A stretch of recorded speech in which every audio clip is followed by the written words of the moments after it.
get a bit doing a couple of things. Yeah, there's quite a few issues with my setup. Hopefully they are resolved. We have ChatGPT co-hosting, so hopefully you will enjoy that. My audio is not loud enough most of the time.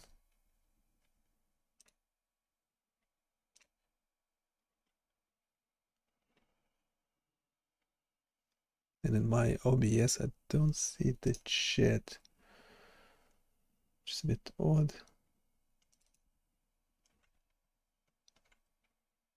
Okay, I do see it now. Do see it now.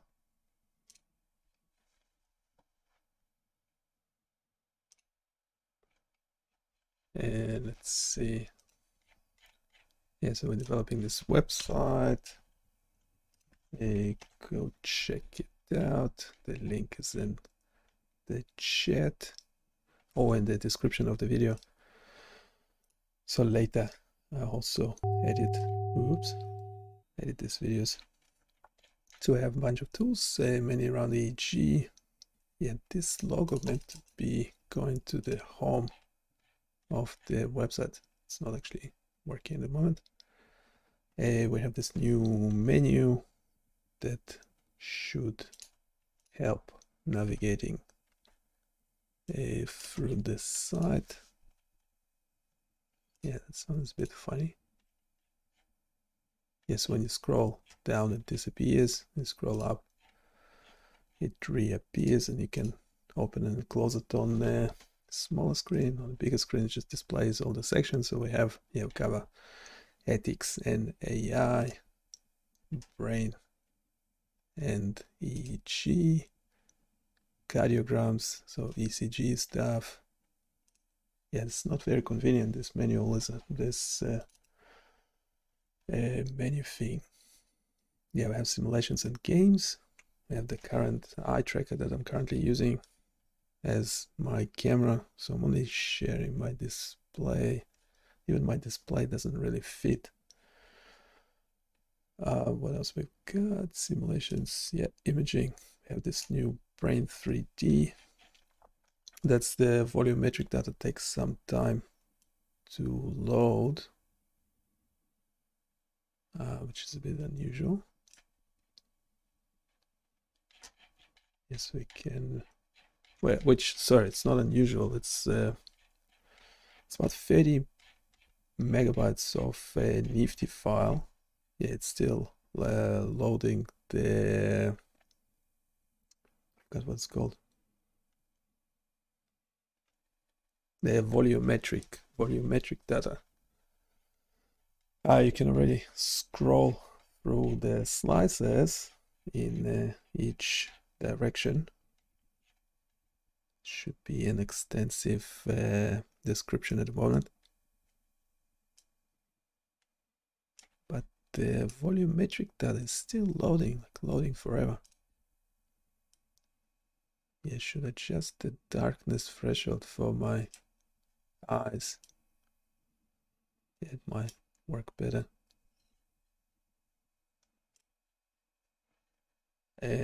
Eventually it will appear, but yeah, I'm also not sure how much loading it has on the server.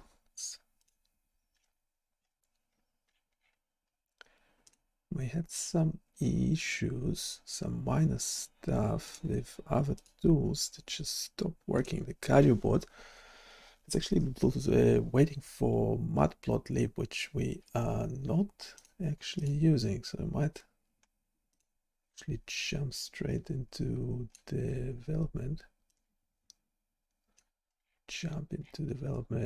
Yeah, we had matplotlib in there. Yes, if I'm trying to run it locally, I get a matplotlib error, but we are not actually using it because we turn it into a Flask application. So it's using JavaScript for rendering the charts.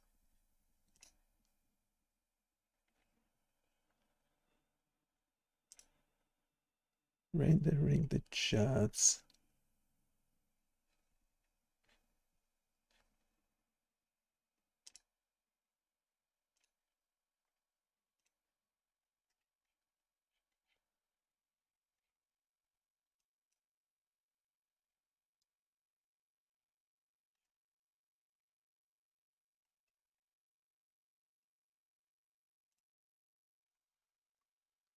We might need the ChatGPT to actually help us solve this problem.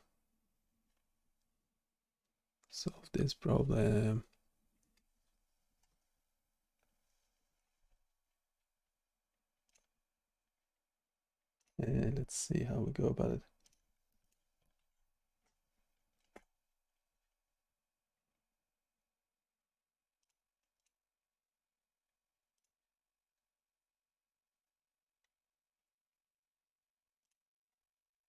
Let's see.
Yeah, let's actually run it locally. We can. We cannot run it locally.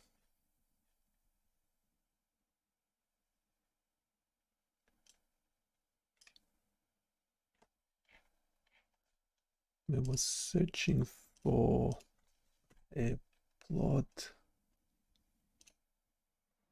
Yeah, we have it over there, but it's commented out, so I'm not sure what is the problem. Yeah, we had the volumetric data finally loaded. Okay, I wonder what happens if you load the same thing again.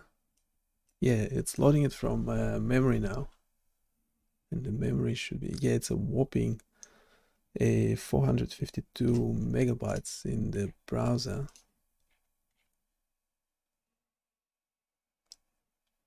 I also wonder for actually how long does it stay there. We might test it.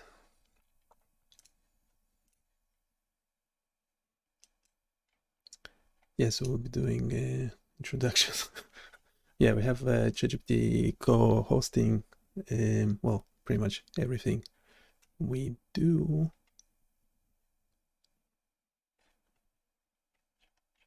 Co-hosting everything we do.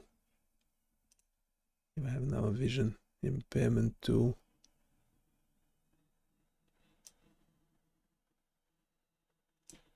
Yeah, it's also quite heavy on the CPU. Must be using CPU.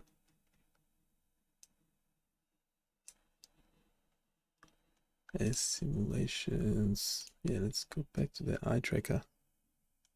Just need something that doesn't use much CPU. Yeah, this one's using less, so I need to check why that might be the case.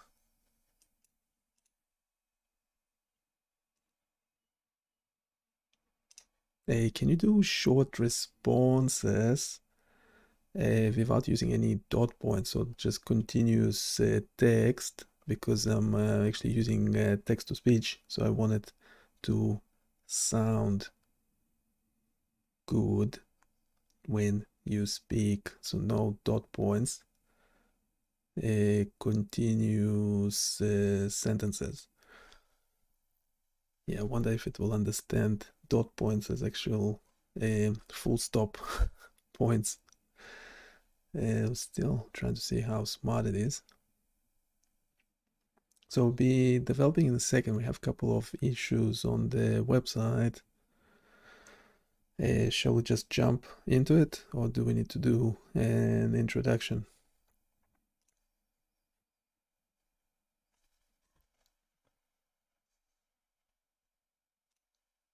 Sure thing. We can dive right into the live stream without a formal introduction if you prefer. We can start by discussing the tools currently running on the website and addressing the issues you've encountered. As we go through each tool, I can provide commentary and explanations, helping to keep the flow smooth and engaging for the audience. Okay. Yeah, shorter responses if you can be more fun and quick responses, that will be great. Now, yeah, so we have this tool that just stopped working and we're getting the following error. Do we need any of the source code? Provide the error below.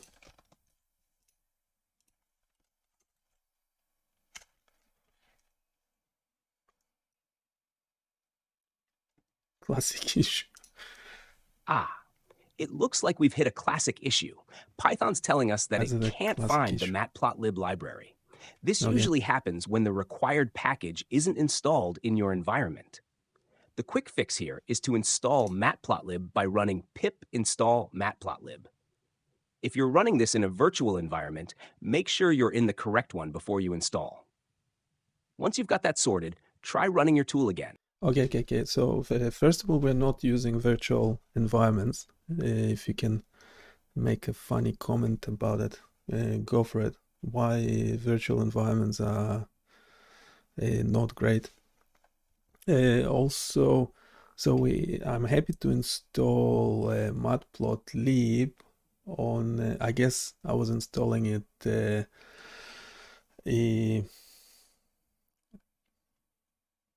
I guess I installed it incorrectly. I probably did not install it on the whole system. So we might need to fix that. But also, we are not actually using it for the current web application. It's actually a Flask web app. Here is the main Flask back end code, and we are not actually using matplotlib in it. So I don't know where the error actually coming from.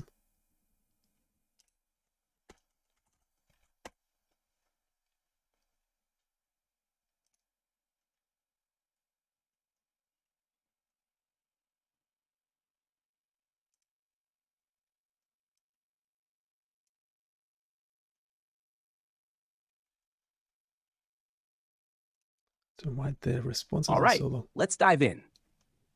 First, about not using virtual environments. Well, it's like living life on the edge, right? Who needs the safety net of isolated environments when you can go full throttle and let everything collide? It's like cooking all your meals in the same pot. Sure, the flavors mix, but sometimes you get a surprise ingredient that just doesn't belong. Now, back to the real issue.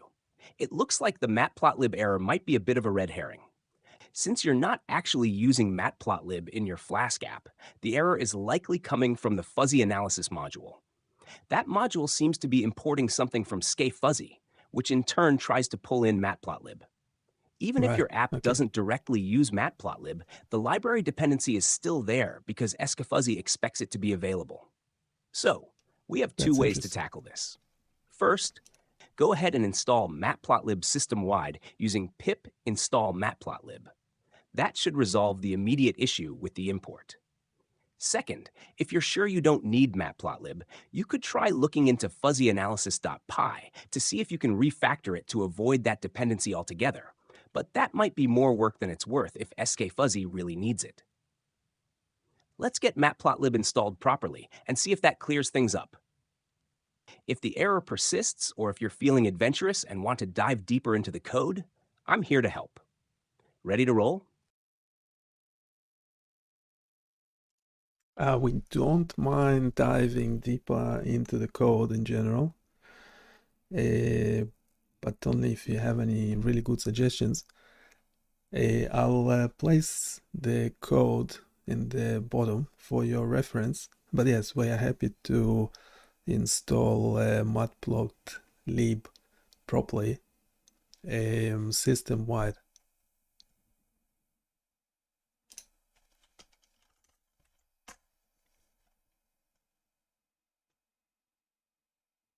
We can do.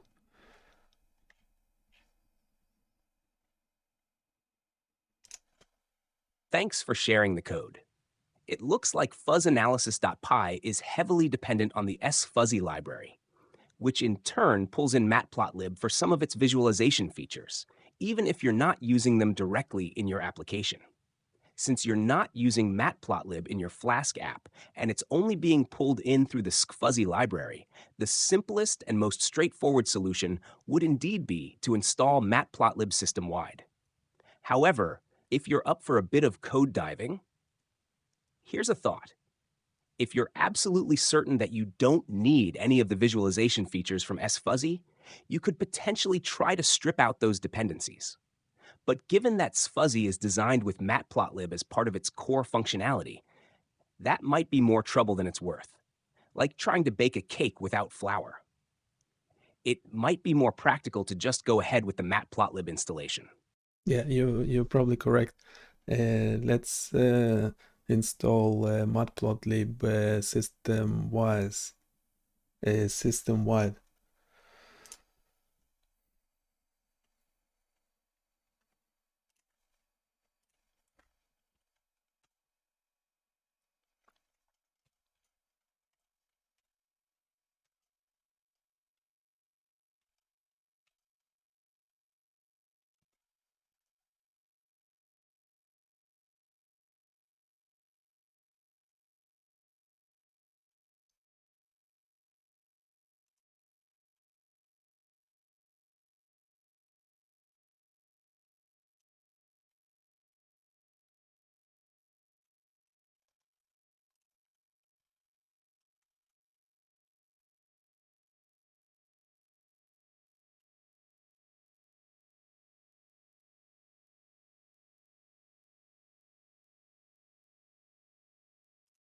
Hey, can you comment on this and do quick, fun responses, continuous sentences, not using dot points, and don't include any code yet. We're not doing coding yet.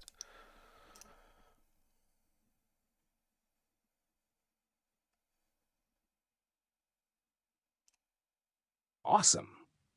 Looks like matplotlib is now successfully installed system-wide. That warning about running pip as root is like a friendly reminder from your system saying, hey, I see what you're doing there, but just a heads up, things might get messy if you keep doing this without a virtual environment. But hey, we're living on the edge, right?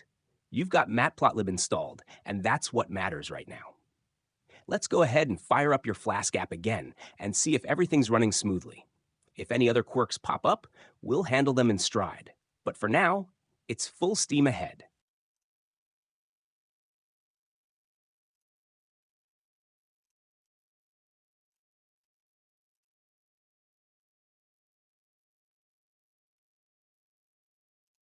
Okay, the application seemed to work again. Okay, locally. But we need to check that it's working in production as well.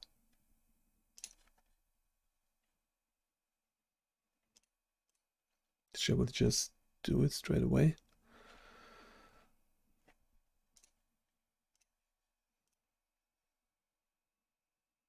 Great to hear that it's working locally again.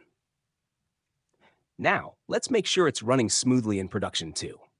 The first step is to deploy your updated application to your production environment. Once deployed, you'll want to run a few tests to verify that everything is functioning as expected. Check that all routes are accessible, the fuzzy logic analysis works correctly, and no unexpected errors pop up in the logs. If everything checks out, then we're all set. If any issues arise, we'll tackle them one by one. Ready to push it to production and do some testing?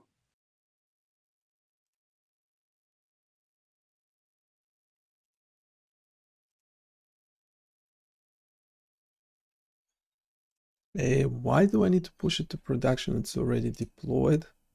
It meant to be running on this page, but I'm getting errors.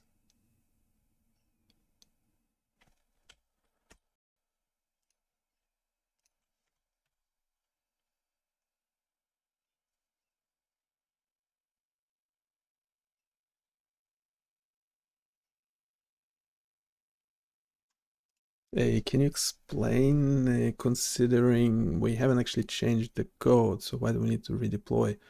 Now that we have matplotlib running on the server, shouldn't it just work?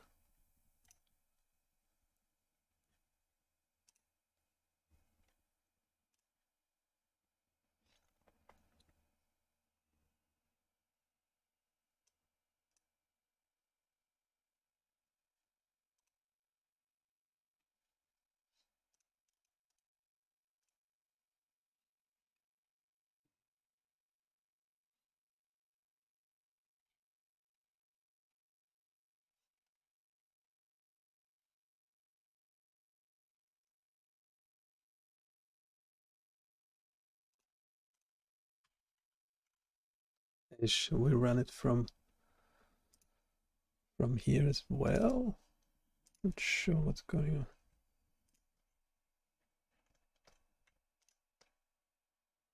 It's running fine.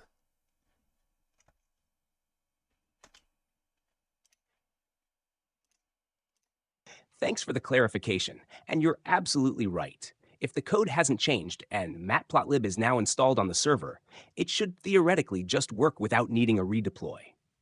The error you're seeing, 404 not found, suggests that the server isn't able to locate the URL path you're trying to access. This could happen for a few reasons. 1. URL path issue. Double-check the URL path to ensure it's correct. Sometimes a slight typo or an incorrect case, like /cardiobot instead of No, there is no typo. There is no typo. Typo.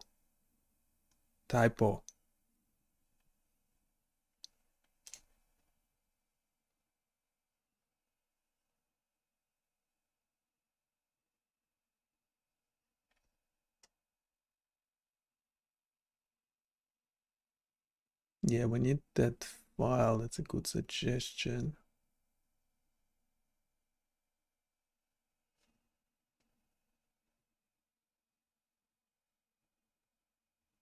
I don't see the file.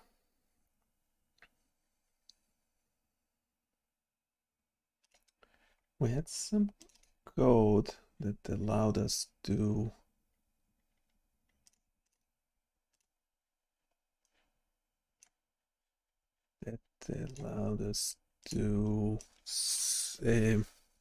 update folder.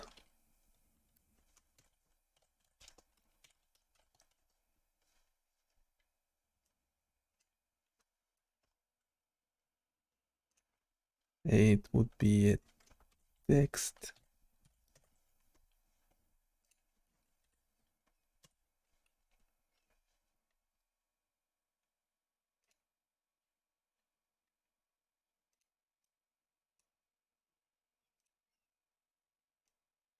A structure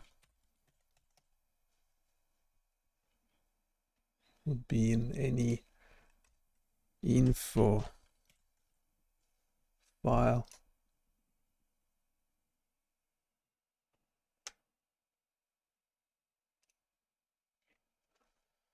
Yeah, so this 3D viewer project structure.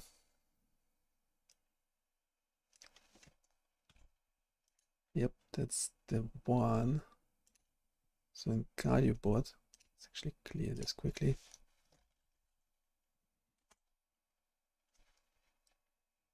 So we should now have a project structure, and yes, it does not have a setting file, settings, the WSGI. Oh, it doesn't have WSGI. What on earth?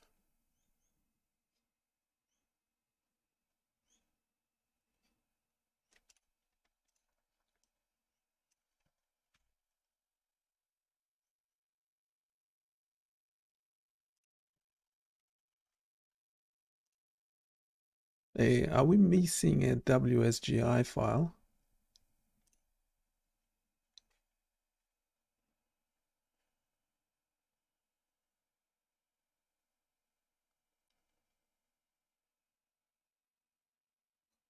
We might just copy it from another project.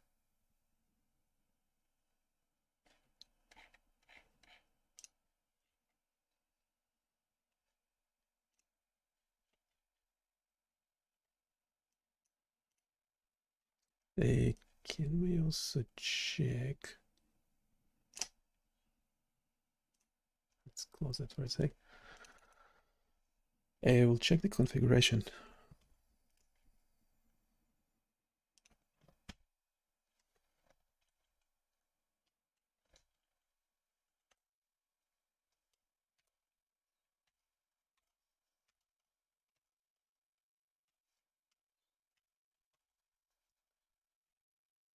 What are we searching for? We're searching for bot.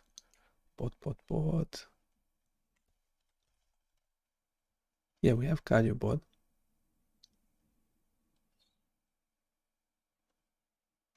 Yeah, we're meant to have my app.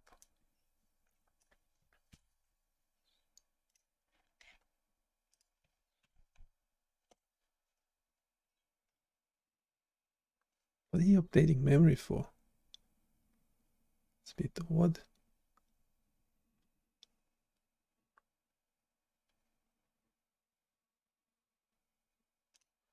Yeah, we obviously need this file.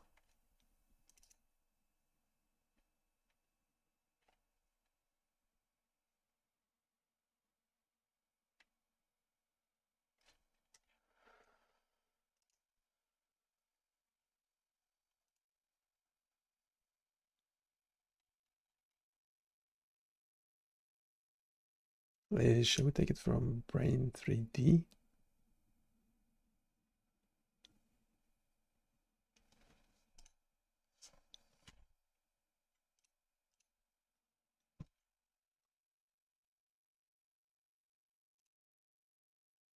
Yep, we have my app, a WSGI file. That should be called CardioBot in there.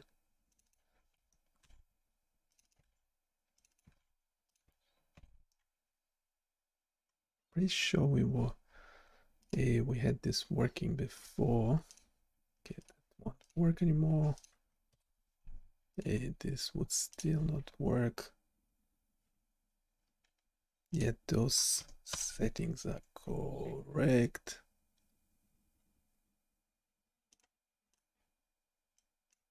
We need to redeploy. We haven't changed the configuration file, so that can stay as is. And we have this new deployment script.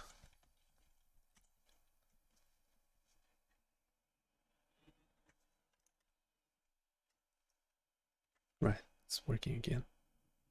Pretty sure, I don't know what happened. Yeah, it was working before.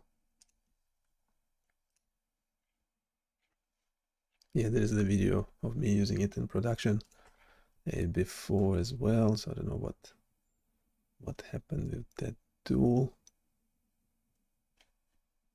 And I don't know why we did not have had a WSGI file.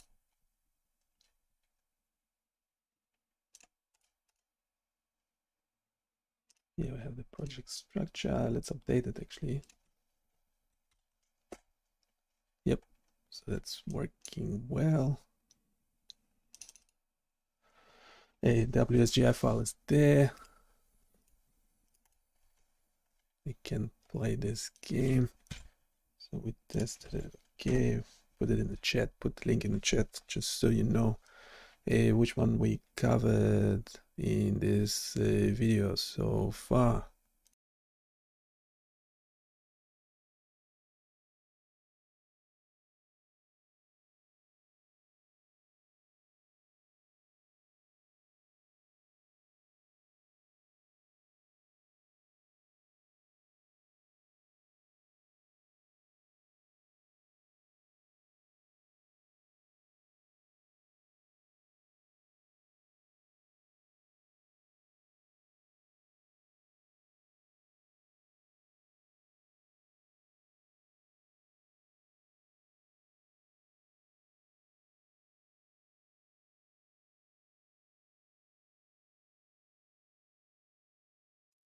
And we're potentially having the same issue with fuzzy logic application.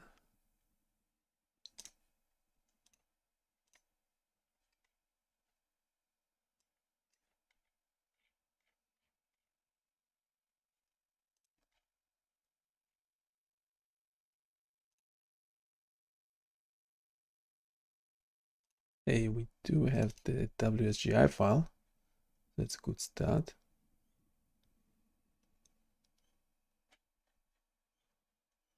A fuzzy logic.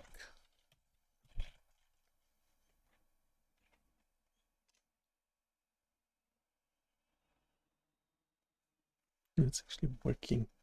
Okay, maybe because we actually reinstalled. Yeah, so this one will be also using matplotlib, and we reinstalled it system-wide. So now it should be working okay. Might actually get the bot's input. So can you give a short, fun overview of what happened? Yes, we forgot the WSGI file, but even with that file present, how does the matplotlib library installation, reinstallation, surely we had it installed before, how did it actually solve the issue? I wonder if it will understand the spelling mistakes. It does. That's a good sign. Sure thing. So here's the deal. We had a bit of a wild goose chase. The missing DOSGI file was like forgetting to give your GPS directions. Apache had no idea how to reach your Flask app, so it threw up a 404 like, I'm lost. Now, adding that .dosgi file was like handing Apache a map. Suddenly, it knows exactly where to go and how to run your app. As for the matplotlib situation, think of it like this. The library was like a missing ingredient in your recipe. Your code wanted to bake a cake with Say Fuzzy, but when it reached for matplotlib, the jar was empty. Installing matplotlib system-wide restocked the pantry, so when Say Fuzzy went to grab that ingredient again, everything mixed together perfectly, and no more complaints from Python. So in short, the .wsgi file got your app back on track, and matplotlib was the secret sauce that made sure everything played nicely together. And now, with everything in place, it's smooth sailing from here.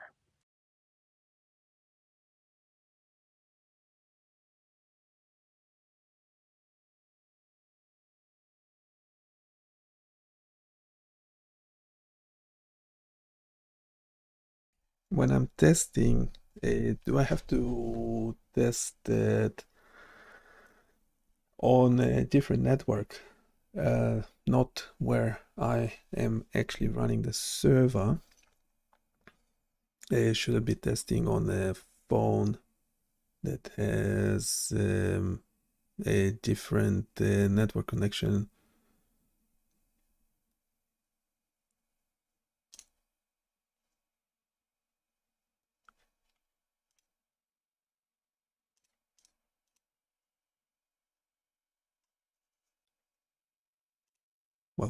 we could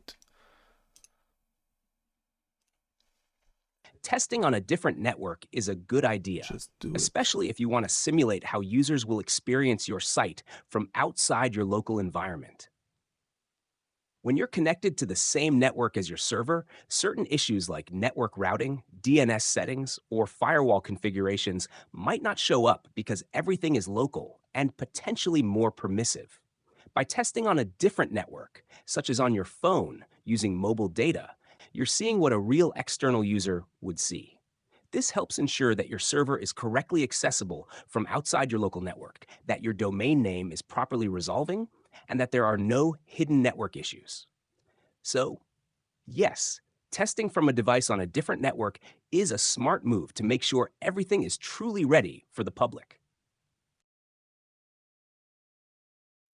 Truly ready for the public. I don't think you can ever be fully ready or truly ready.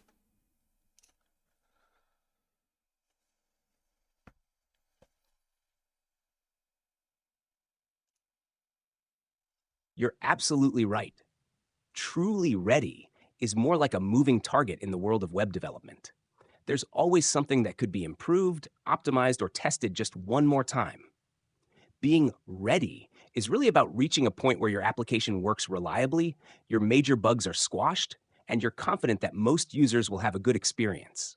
But let's be honest, there's always room for tweaks and tuning after you go live. So, it's more about being ready enough to hit that publish button and then staying on your toes for any surprises that come up.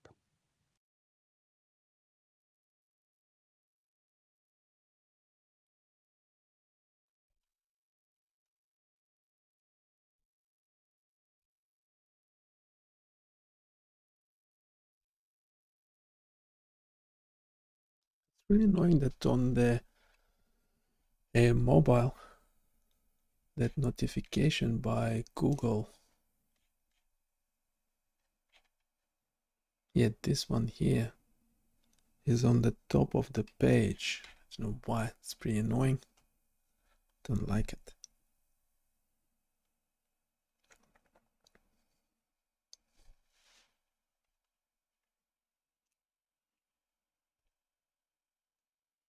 Yeah, like that.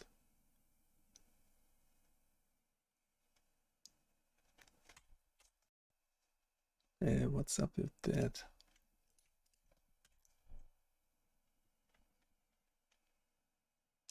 That Google notification on the top of the page, Google AdSense, is at the bottom of the page on a regular computer screen. How can we not have it on top on any screen?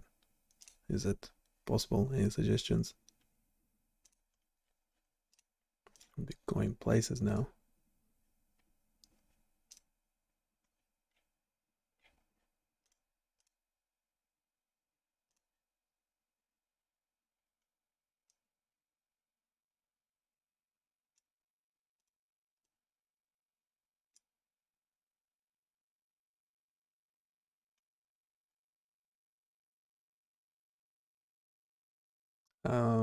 I don't actually control it.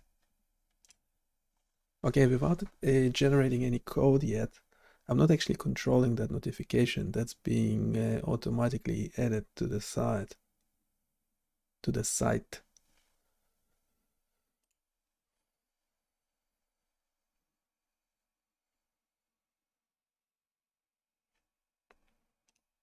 Can you not do dot? Can we avoid dot points? Just continuous sentences will be good, continuous paragraphs, and keep it fun and short. Whew, why do I have to keep reminding it? Sure, the robot could just...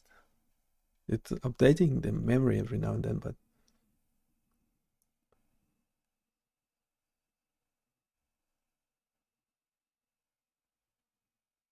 why do I have to choose?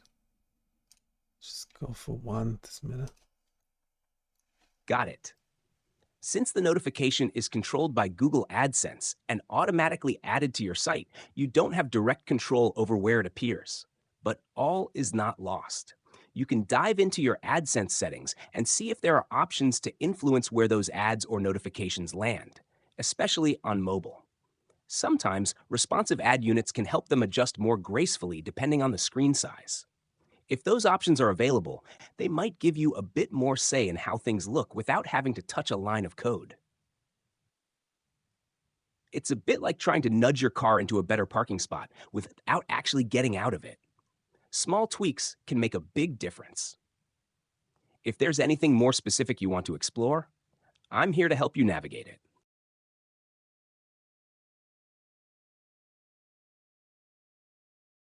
Okay, we might try this later at another stage. I don't think I have control over those settings that are being placed for me on the website. I think I can only disable it altogether.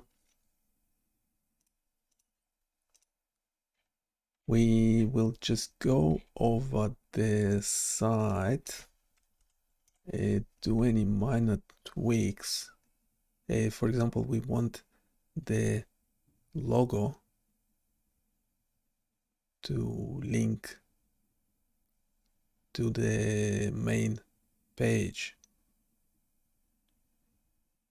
Actually, I just noticed that on another page, the AdSense notification is just in a random position, even though it's a big screen. But yeah, we might just ignore it if we can. Can we ignore it? Well, can ignore pretty much anything. Okay, main thing, we want to go over the tools that we have on the site so we can test them, improve them, do an overview.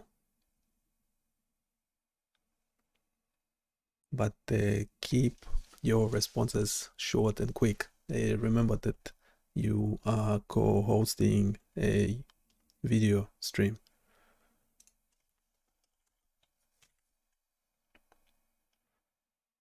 You need some eyes as well, don't you?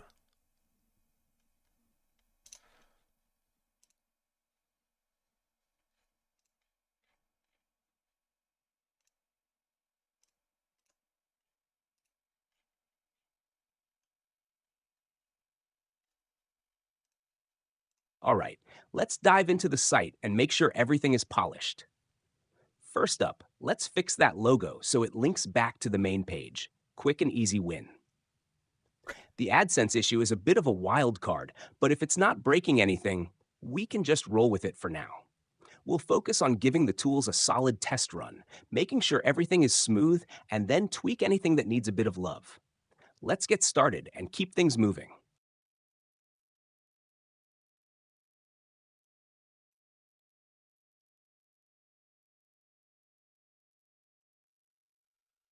Yeah, we have a template actually for this thing.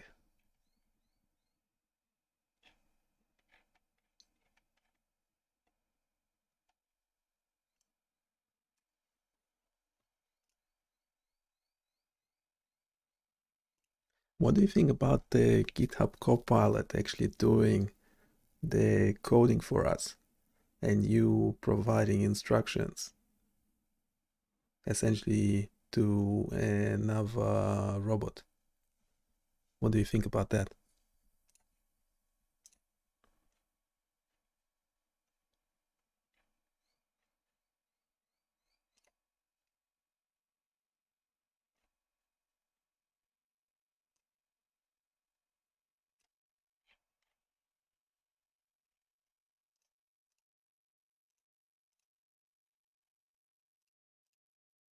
I think it's a pretty clever setup.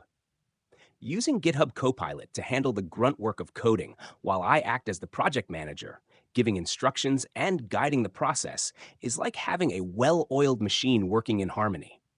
It's like you've got a whole team of digital assistants, Coppolit writes the code, I help strategize and troubleshoot, and you oversee the whole operation to make sure everything aligns with your vision.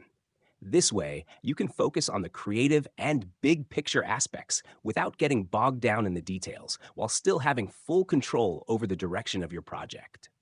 It's a smart way to maximize efficiency and make the most of the tools at your disposal.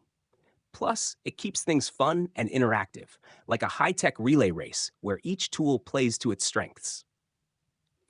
Let's keep the momentum going and see what this dream team can accomplish.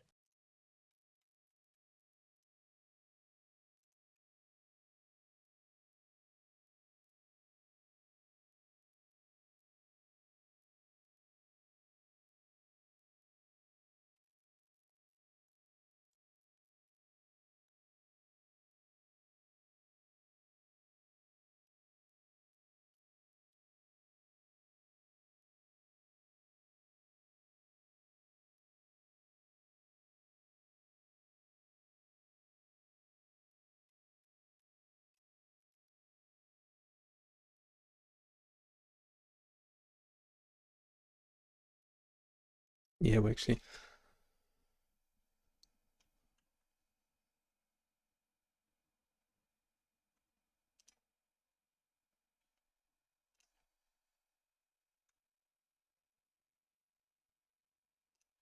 So I'll give you an example of two HTML pages on the site, the actual script. Let me know what you think.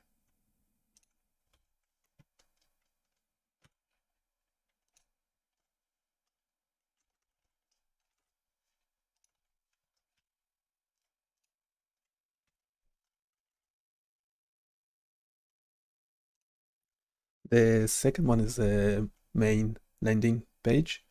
The first one is just one of the blogs. We need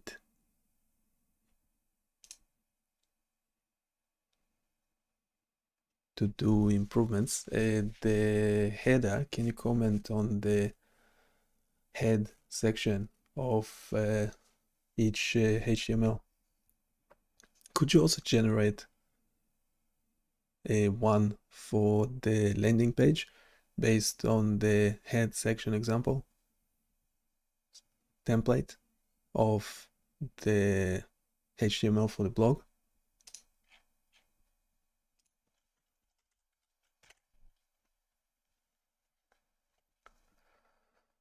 Let's stretch the bot, see what it can do.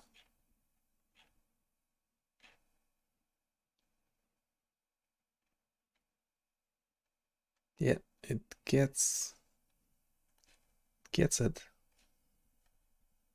does it.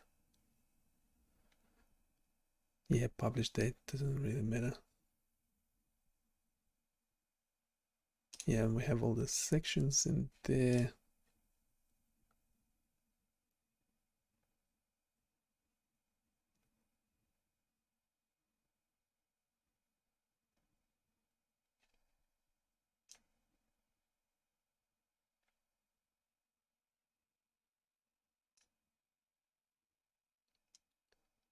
The image could be different. So actually like, but generally it's much better.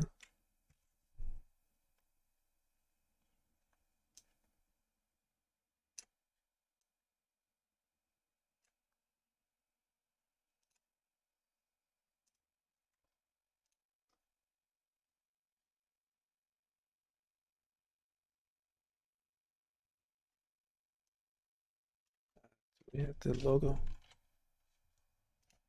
just logo PNG. But we don't actually want to use it.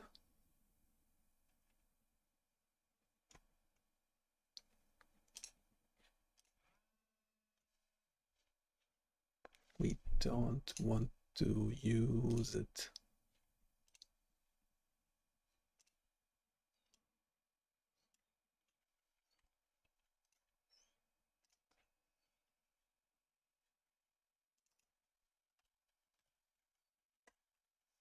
Why did it take it from? No, yeah, that one is okay. Don't want to use that logo. And actually,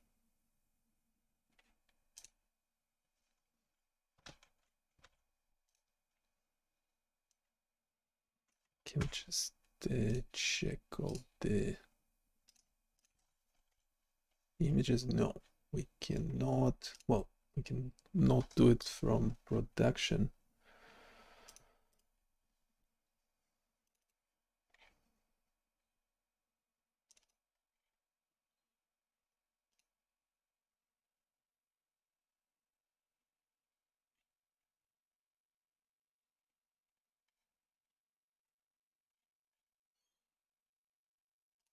Okay, we had another one. So we have a static folder somewhere. Sorry, I'm just doing it on another screen.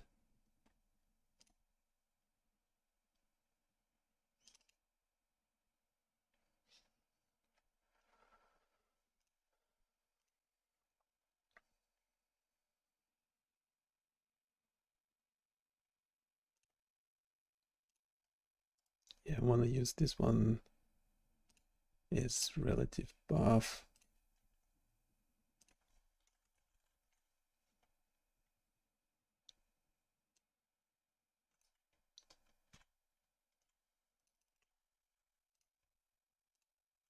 Yep, we'll use that for the entire site.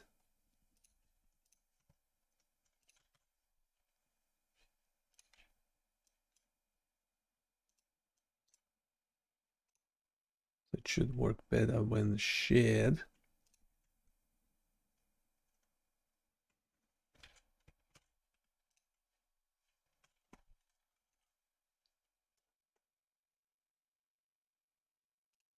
Okay, so we updated the HTML.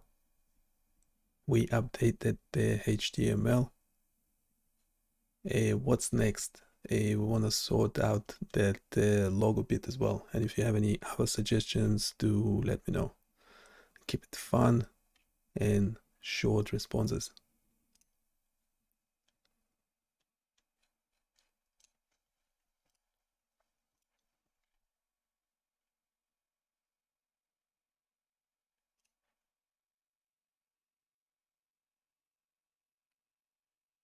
That's an easy fix, isn't it? The HTML looks much more polished with the updated head section. Nicely done. Next up, let's tackle that logo issue. To make the logo link back to the main page, simply wrap the EMG tag in an A tag like this. HTML A equals BioniChaos score images / logo.png. All tools BioniChaos class logo. This way, whenever someone clicks the logo, they'll be redirected to your main landing page. It's a small but important touch that really enhances the user experience. As for other suggestions, you might want to consider adding a favicon.ico to your site's root directory and linking it in your head section. This will give your site a little icon in the browser tab, making it look even more professional. The ads and navigation are good to go, but keep an eye on how the ads display across different devices. If they're being intrusive or not fitting well, consider tweaking the ad placement or size within your AdSense settings. With these tweaks, your site should be in great shape.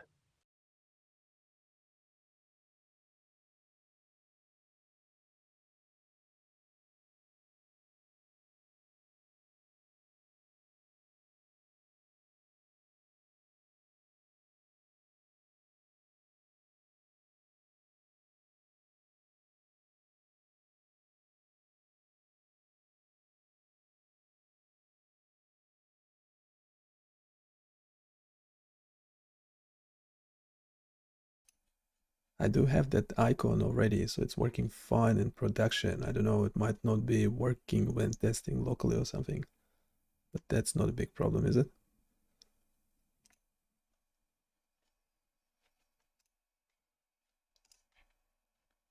Okay, so we're turning the logo into a link to the main page.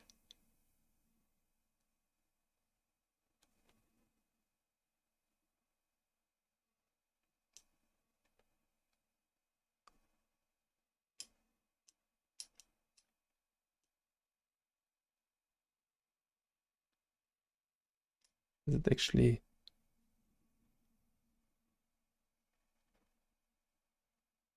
That's the reference. Can it see?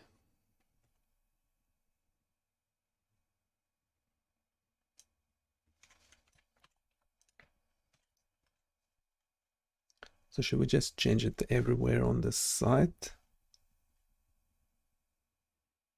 Turn it into a link. Yeah, we should have gazillion of those.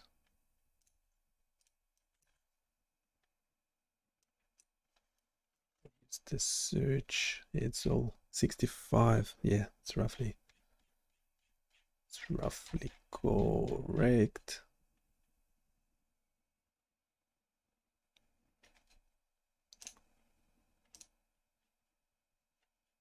We're doing a change. Where is it?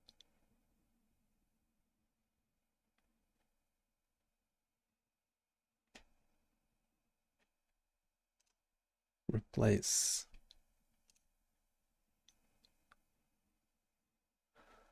So replacing with that, do we just do it everywhere? Place all 65. Oh, yes. Okay.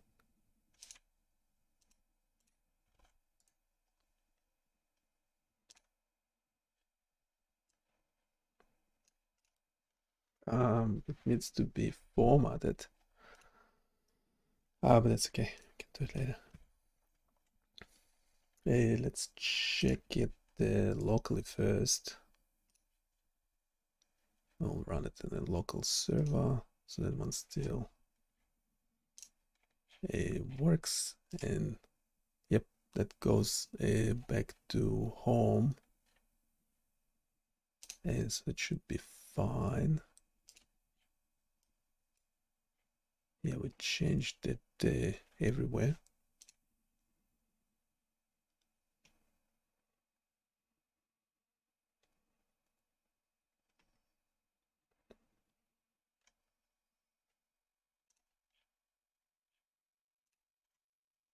If your favicon is showing up in production, but not locally, it's likely just a minor quirk with how local servers handle icons or file paths. This usually isn't a big deal, especially if everything is working smoothly in production, which is where it really matters. As long as your users see the favicon when they visit your site, you're good to go. Sometimes local servers or browsers might cache an older version of your site, which could prevent the favicon from displaying correctly during testing. You could try clearing your browser's cache or running a hard refresh, Control F5, to see if it shows up. However, if it's already working fine in production, there's no need to stress over it. Just keep focusing on the main improvements and testing in production where it counts. Your site's looking solid. Okay, we need to go over essentially each page. We need those images, we need to improve certain things. We had some other issues before. We had some images off. Let's check that it's working on the phone as well.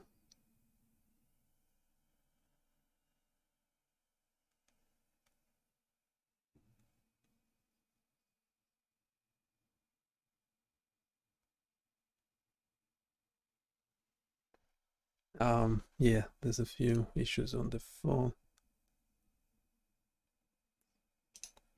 That drop-down menu is not working really well, especially on the phone. Oh, can we reproduce it in the browser?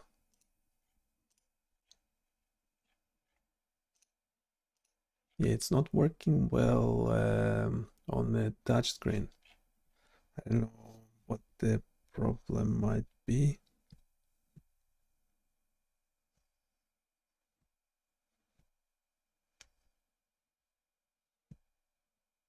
Essentially, when I press the burger icon, the whole menu just disappears instead of expanding. Any idea why that might be the case? Also, we have this styling script for the whole website, but then individual pages might have their own styling as well. Is that an issue? If you can do a quick, fun response, that will be great. And this is the styling script for your reference.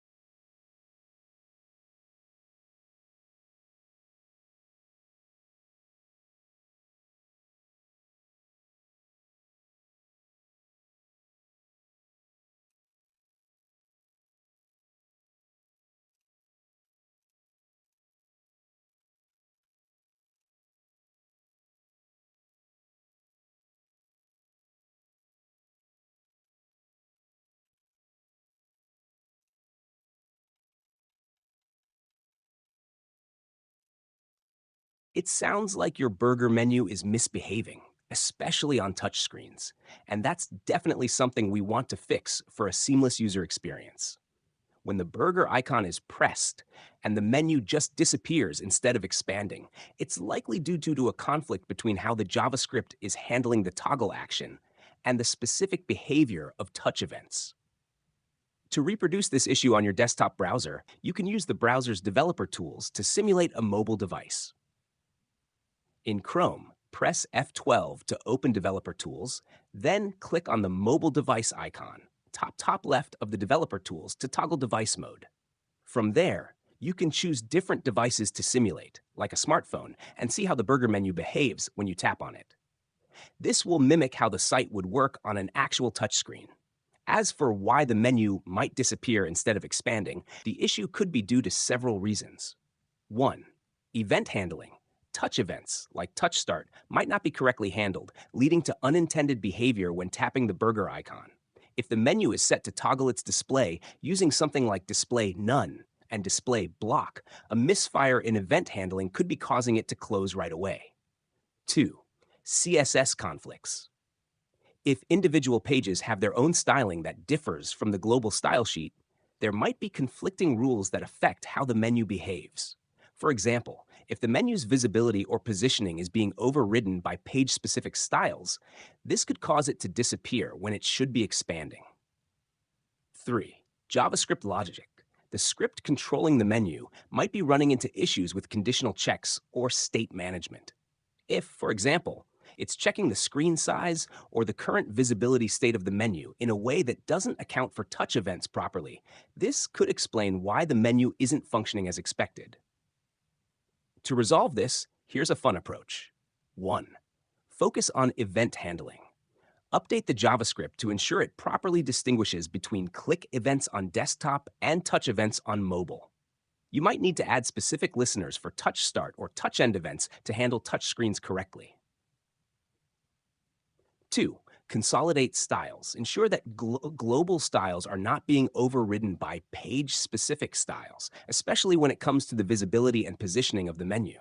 It might be worth revisiting your CSS to ensure that all pages are playing nicely with the global style sheet. 3. Test across devices. Keep testing using the browser. It sounds like you've got a robust and detailed global style sheet for your site, which is great. However, it seems that the issues with the burger menu might be related to a couple of things. Burger menu issues. First, the problem where the menu disappears instead of expanding when the burger icon is clicked could be due to conflicting CSS or JavaScript that's overriding the intended behavior. This can sometimes happen when multiple style sheets or scripts are interacting in ways that weren't anticipated. Potential fixes. 1. Event handling in JavaScript. Ensure that the event handling logic in your JavaScript correctly handles touch events, touch start, touch end, etc. Sometimes the click event is fired in a way that causes the menu to close immediately after it's opened. If you haven't already, consider using event.preventDefault to stop the default action from being triggered prematurely. 2. CSS specificity. Sometimes CSS from a global style sheet might conflict with page-specific styles. To avoid this, make sure that the CSS classes or IDs you're using for the menu are not being overwritten by more specific rules elsewhere in your style sheet or inline styles. Also, verify that the styles applied are consistent across different media queries. 3. Use of display none. The way you're toggling the menu with display none and display flex might be causing the flickering or disappearing behavior. Consider using a combination of opacity and visibility instead of display to control the menu's visibility. This often results in smoother transitions. 4. Testing on different devices. As you mentioned, it's essential to test the menu across different devices, especially on mobile devices where touch behavior can be different. Use the browser's device mode to simulate different screens, but also try to test on an actual mobile device whenever possible.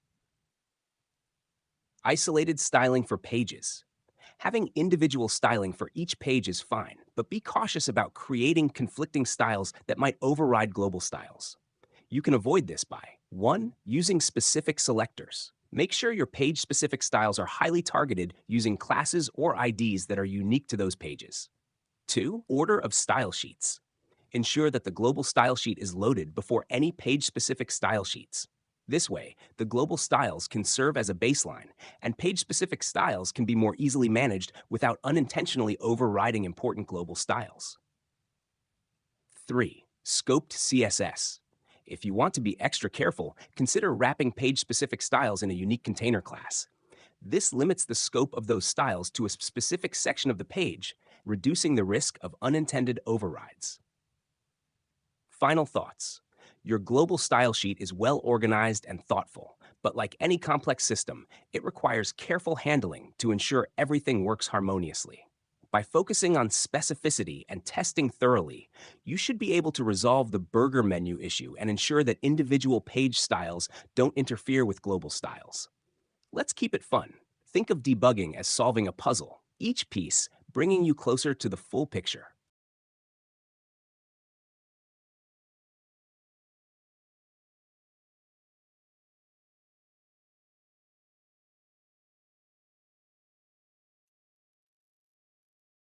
Yeah, we need to sort out styling everywhere.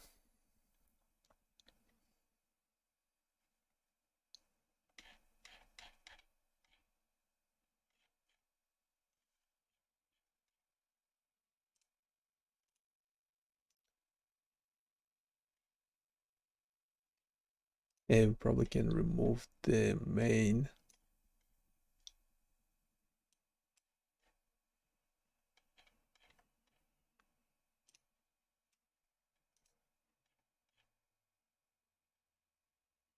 Just go straight for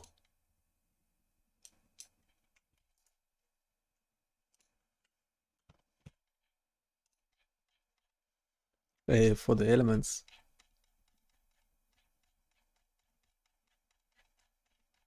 So it's just a blog page. We have the navigation bar, the script. Right, then we have this this other class.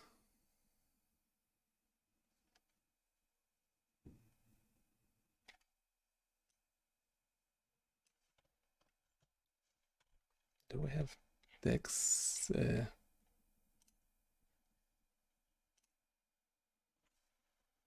Yes, we do. So we do want to use text section.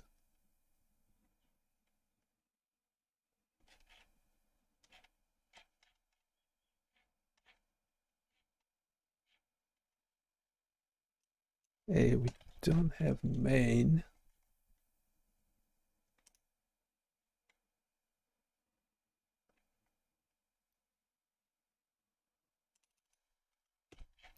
Might as well get rid of it.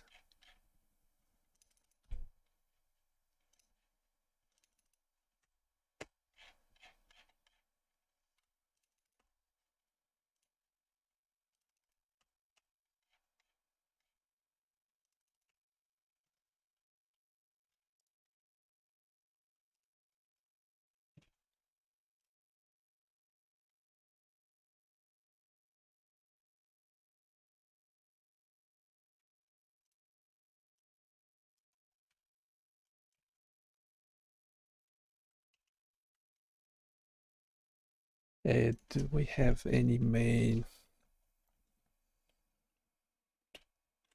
in CSS?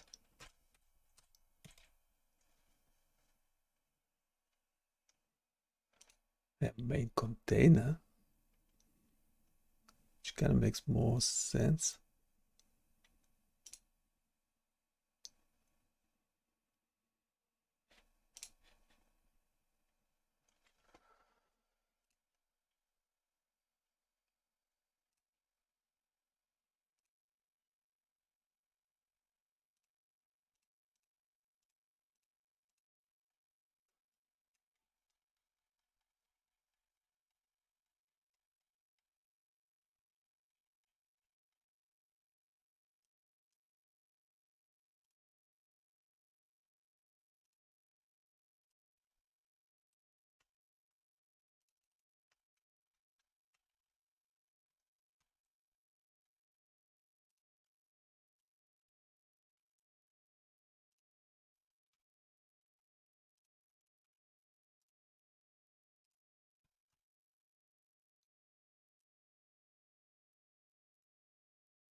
Okay, what else we've got? Isolating starting pages. Yeah, the burger issue. So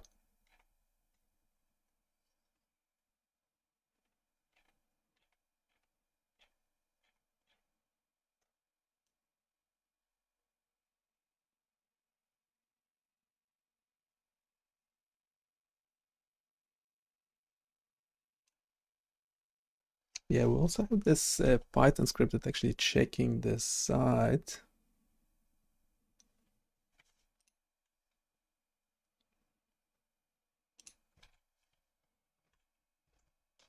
So we don't have any specific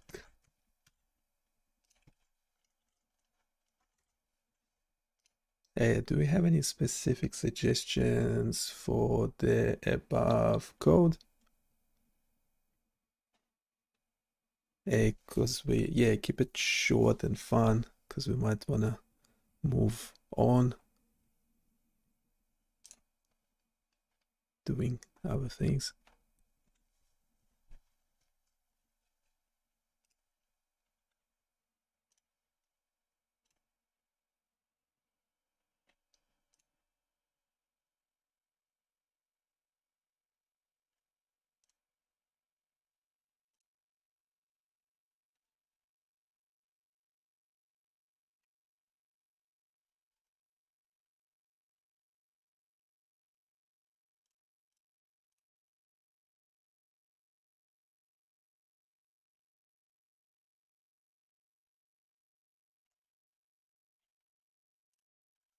Sure thing. Here are a few quick suggestions to improve the code. 1. Burger menu disappearing issue. Replace the toggle menu function's check for menu.styledisplay_flex with menu.classlistContainsActive and Hey, can you quickly explain it without any code? Just continue sentences and keep it fun.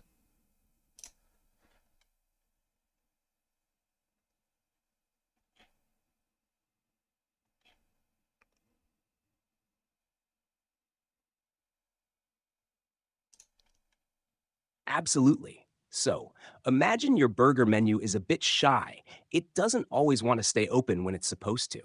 This could be because it's trying to decide whether to be flexible or just hide away, which is causing it to disappear when you tap it on your phone. To make it more confident, you want to tell it, hey, just be active when I tap you. This way, instead of getting lost in the confusion of styles, it simply shows up when needed. Also, let's make sure the menu is good at following instructions on touchscreens by adding a little extra encouragement. Think of it as a gentle nudge on the shoulder. Finally, we want to ensure that the menu knows when to hide and when to show itself, so it doesn't just rely on JavaScript to make those decisions. It'll learn to do it naturally with a bit of CSS guidance. With these tweaks, your menu should be more reliable, always there when you need it, and less prone to those little disappearing acts on mobile.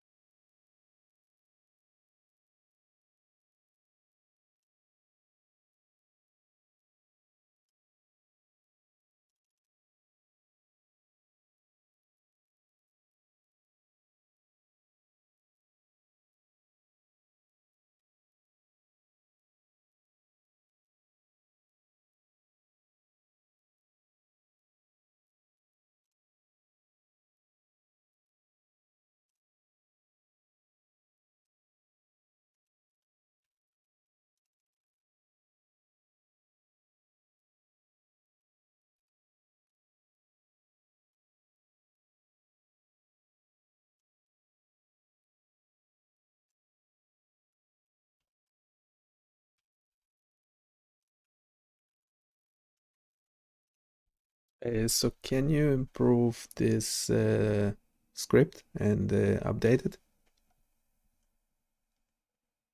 so it works with no errors and works better?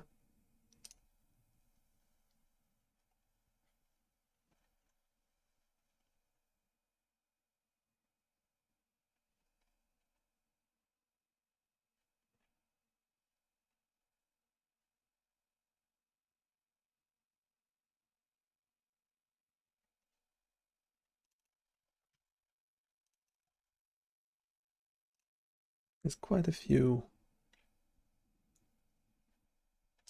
There are quite a few changes. Can you explain them in continuous text without using any code?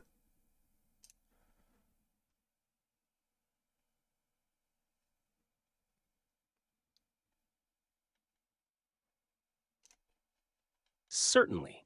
The revised script enhances the mobile menu and navbar functionality in several key ways.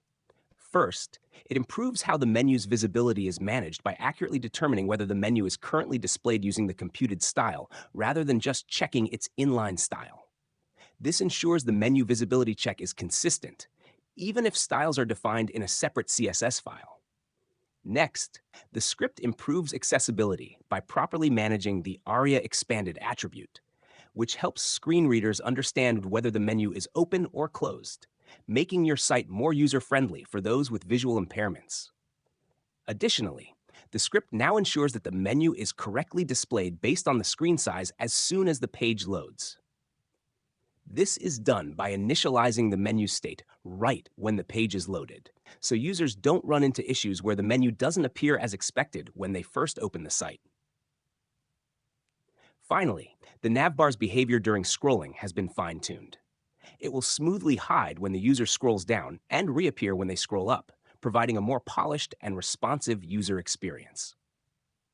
These changes collectively enhance the functionality and accessibility of your site, making sure the menu and navbar work reliably across different devices and screen sizes. Okay, we're replacing 65 of those. I don't know why they can't be in a separate function.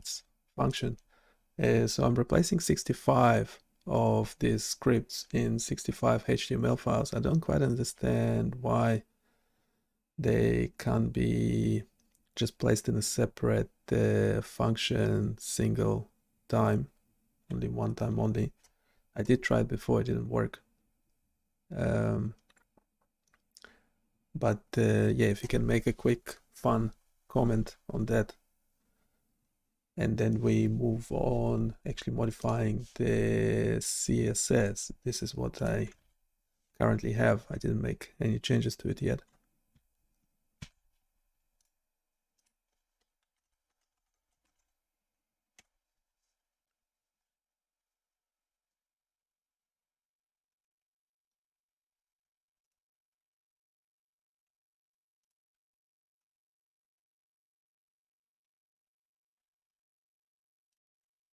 It sounds like you're tackling the challenge of optimizing your site by centralizing code, and that's always a smart move.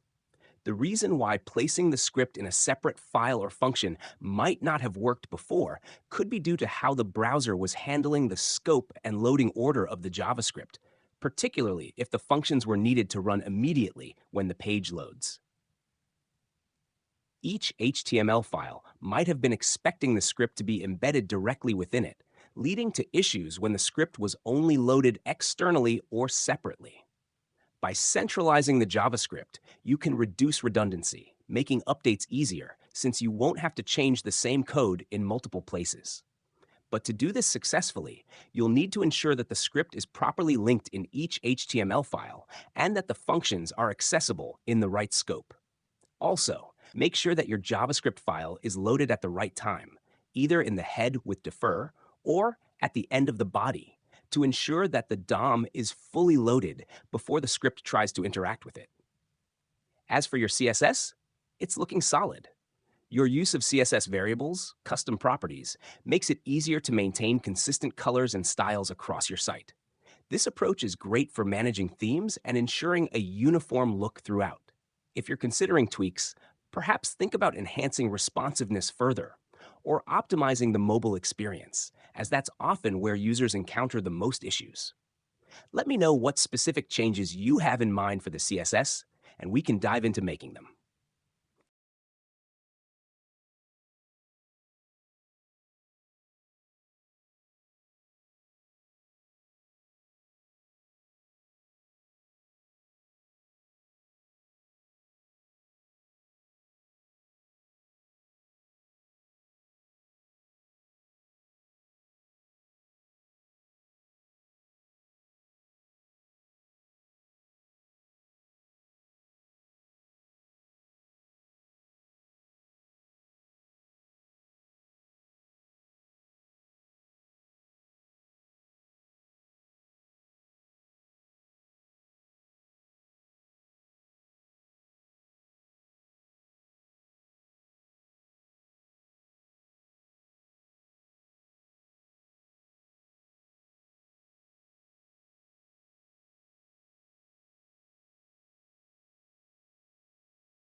Hey, can I just get a quick response with any specific changes that are needed for this CSS for the menu and the burger disappearing, appearing to work correctly?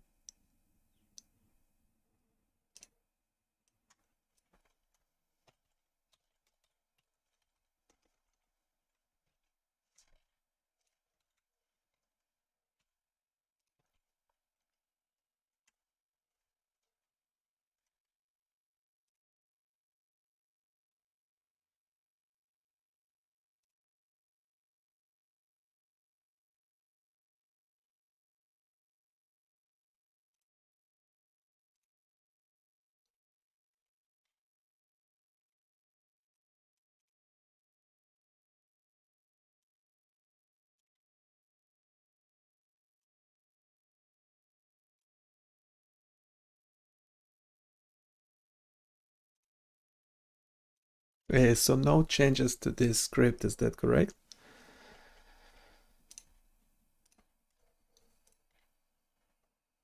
Let's just deploy and test it. Or should we test locally first? Let's test locally.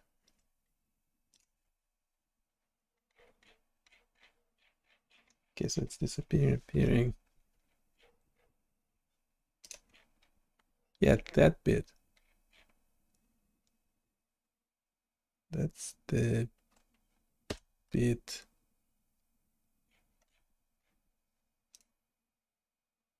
Yeah, that's the bit I don't like. What was up with that?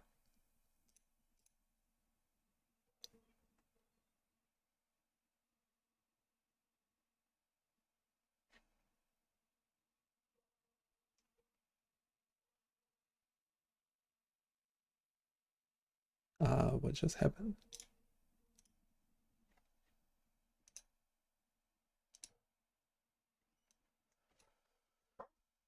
What did just...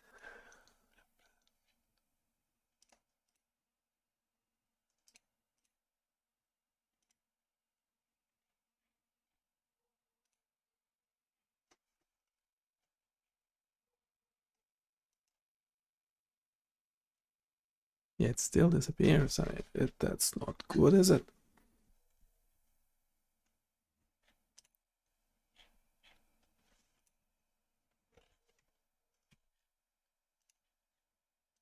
Yeah, I wonder if I just pop in the HTML as is, if it will pick up on any mistakes.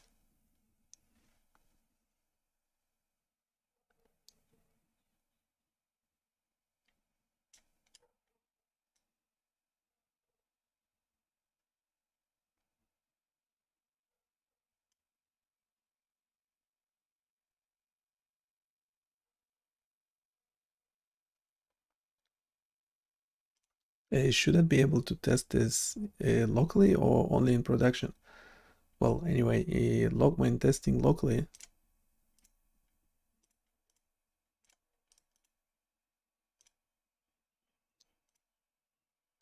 it doesn't seem to work as expected.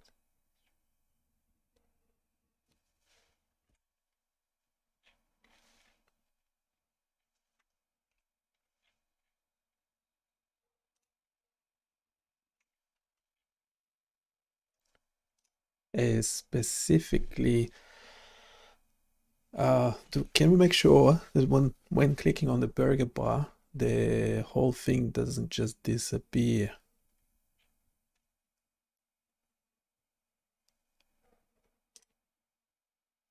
I wish you could record the videos for Chat GPT to look at, but I can do frames. So scrolling working as expected. When scrolling up, the menu appears with the burger.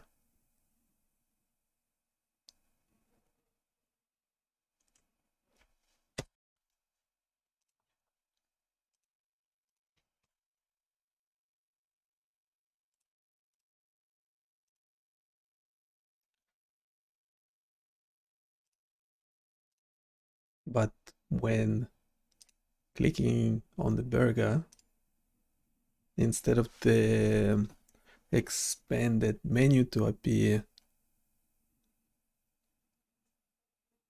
the whole navigation bar disappears entirely.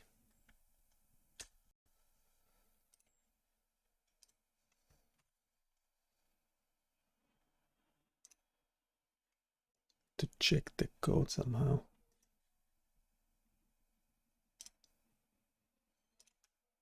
Need to check the code somehow.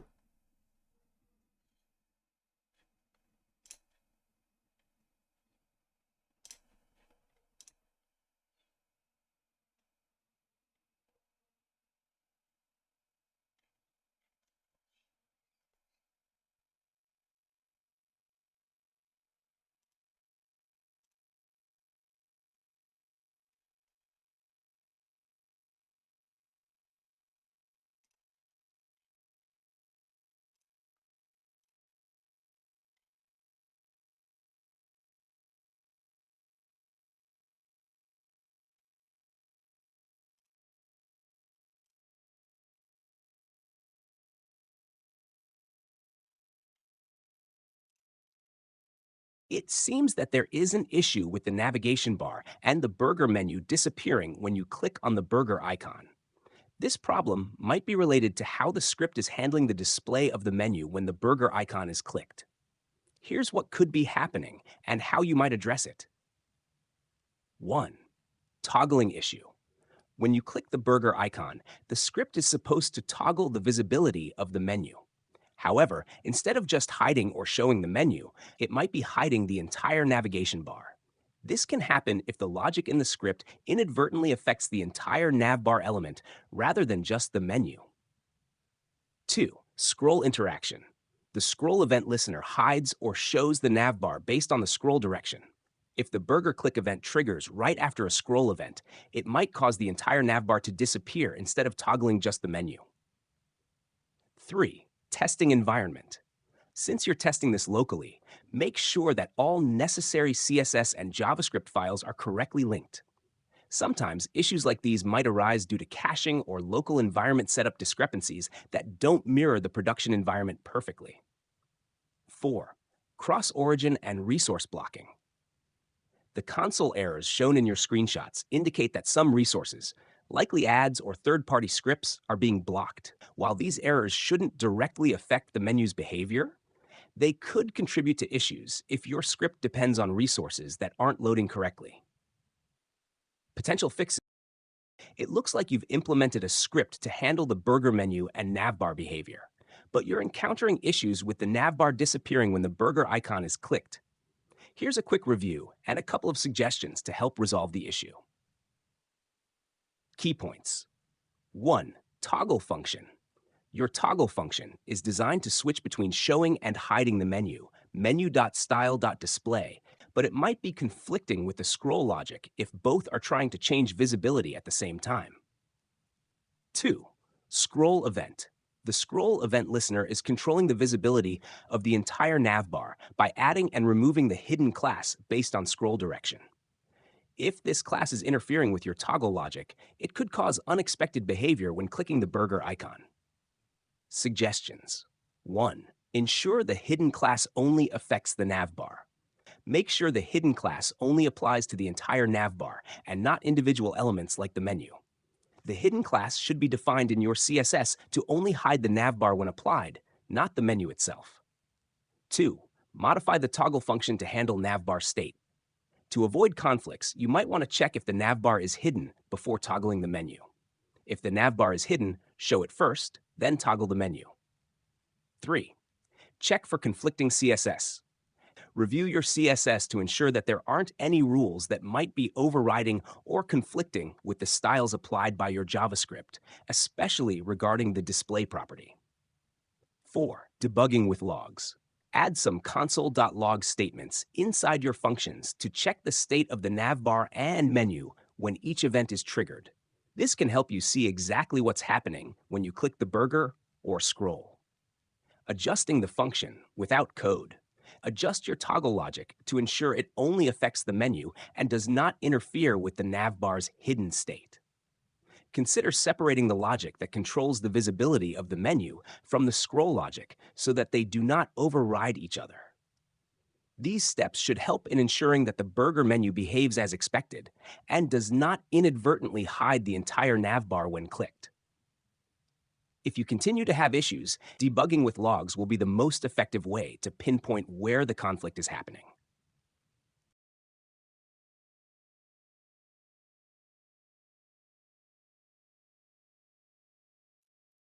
Yeah, this navigation bar pissing me off. Why is it so hard?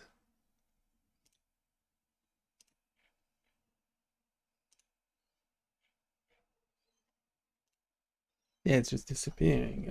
That thing is working. Pretty sure it's working differently. No, it's the same on a larger screen. Just the navigation bar.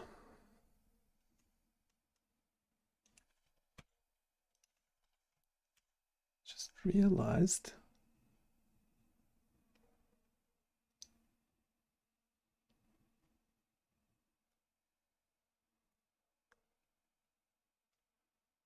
that potentially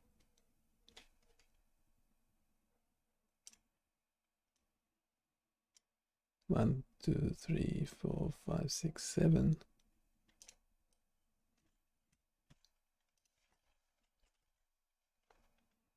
Yeah, we have them in 65 places.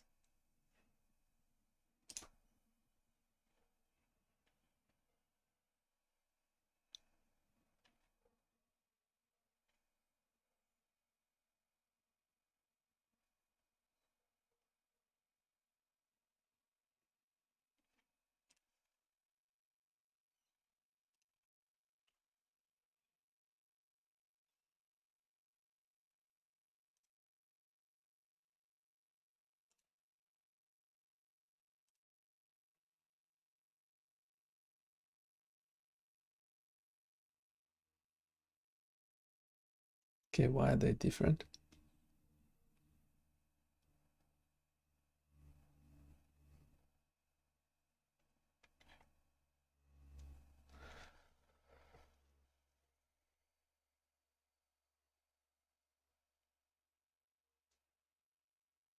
So this will be in the BCI.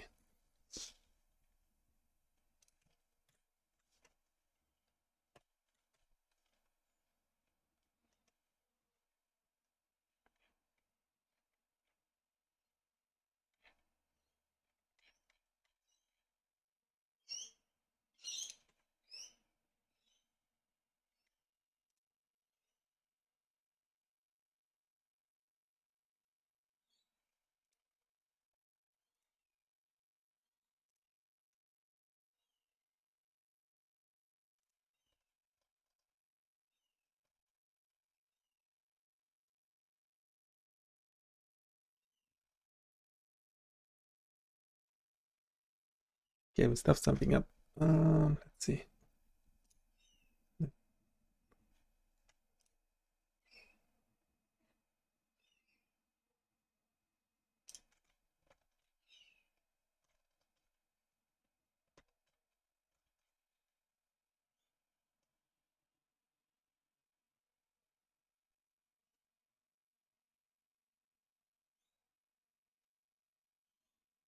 Okay, the script is fine.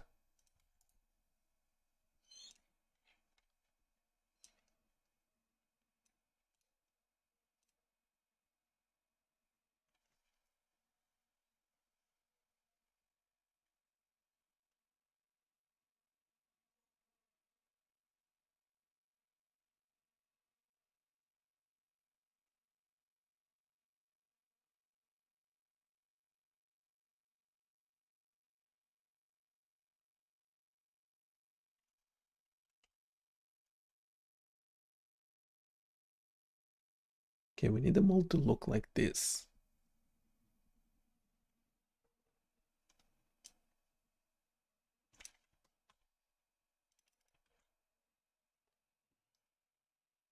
And we only have one of those.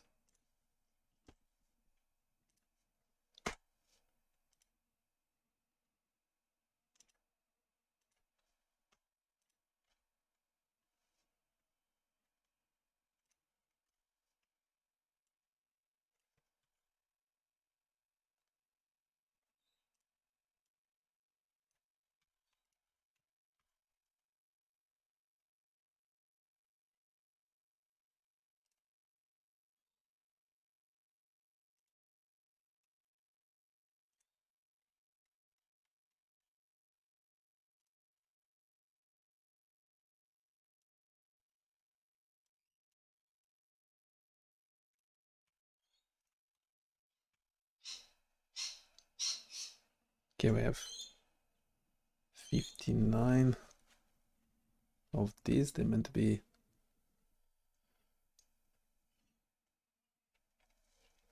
they're meant to be 65.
Yeah, meant to be 65.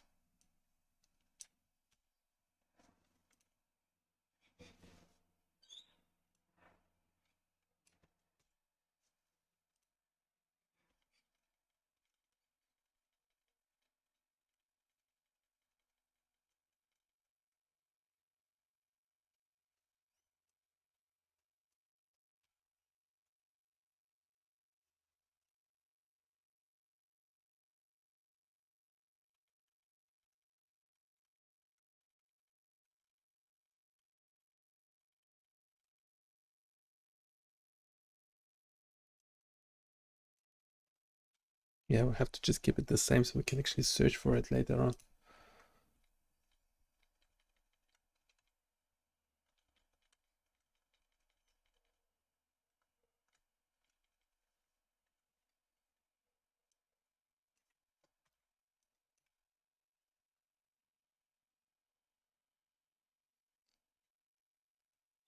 Yeah, 63.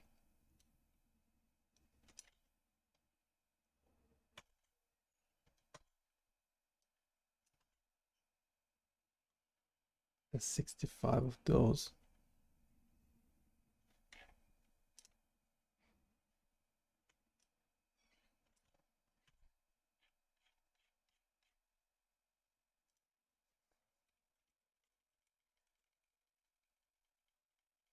How does search?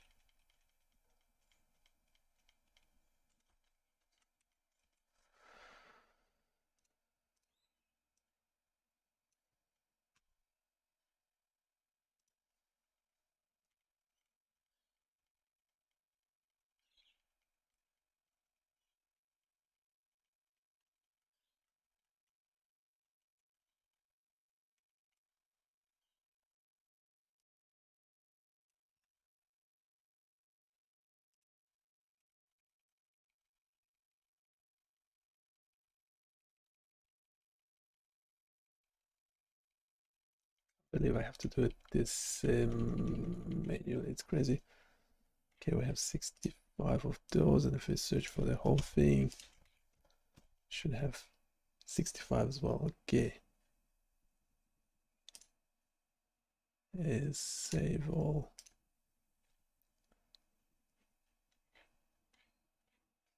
Now the script. We have 65 of this script, or should be. No, we have 64. Which one's different?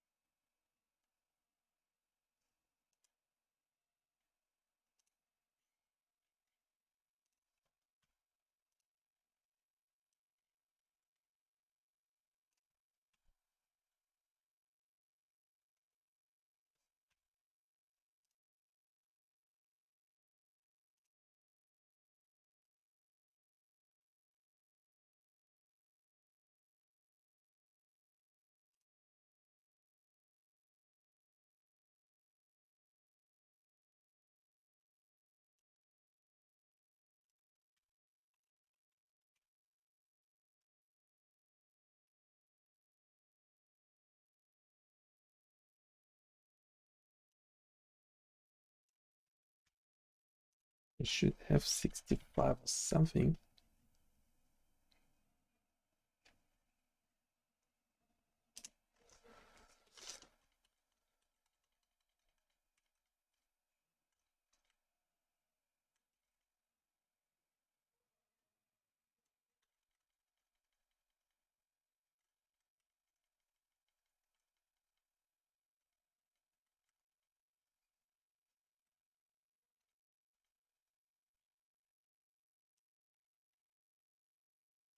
Is that the odd one out?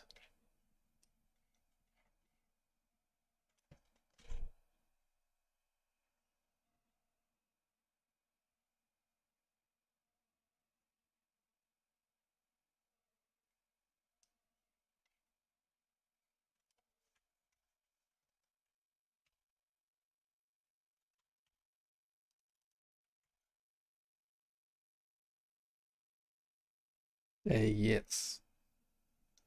So now we have 65 of these scripts. Okay, we won't be changing them or anything.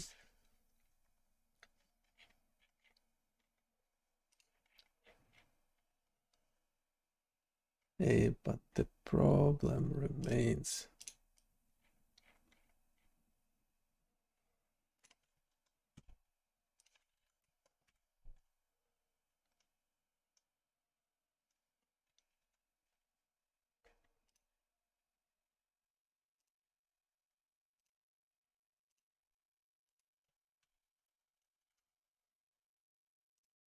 We have this navigation bar and a JavaScript script that controls the navigation bar. We have this issue with it that on a small screen, when we see the burger, when pressing on the burger, the whole navigation bar just disappears. Any idea why that might be happening?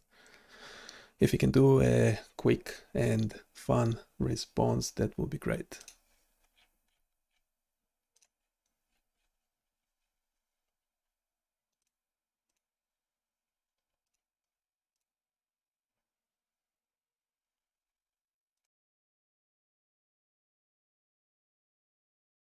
It sounds like your navigation bar is playing a little game of hide and seek. When you tap the burger icon on small screens, the navigation menu should appear, but instead, it's pulling a vanishing act. The most likely culprit is in the toggle menu function. You're using window.getComputedStyle menu display to check if the menu is visible.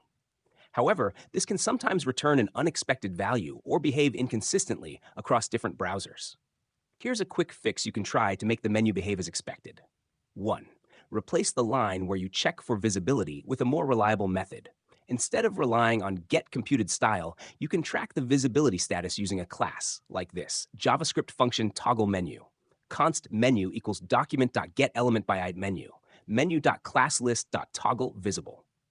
Toggle area expanded attribute for accessibility. Const burger equals document query selector or burger. Const is visible equals menu.ClassList.contains visible. Burger.set attribute area expanded is visible. 2. Then update your CSS to handle the visibility of the menu. CSS menu display none. Other styles #menu.visible display flex. This way, when you click the burger icon, it adds or removes the visible class, and your menu should pop in and out as intended without mysteriously disappearing. Give this a try, and your nav bar should stop hiding and start behaving.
a quick response, that will be great. I don't know why it's so complicated. We've been stuck on it for a while instead of developing other things.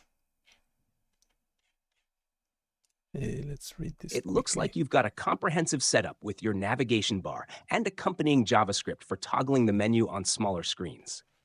However, you're facing an issue where the menu disappears when you press the burger icon on small screens. Let's walk through a potential reason and fix for this issue. The issue. The problem might be stemming from how the visibility of the menu is being checked and toggled in your toggle menu function. Specifically, using window.getComputedStyleMenu.display can sometimes lead to inconsistent behavior, especially across different browsers or under certain conditions. The solution, instead of relying on getComputedStyle, a more reliable approach is to track the menu's visibility using a class.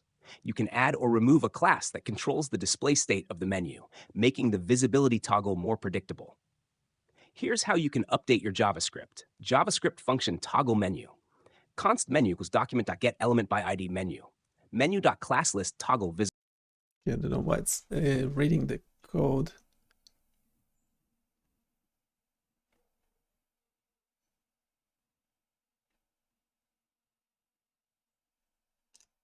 So can we regenerate the whole script?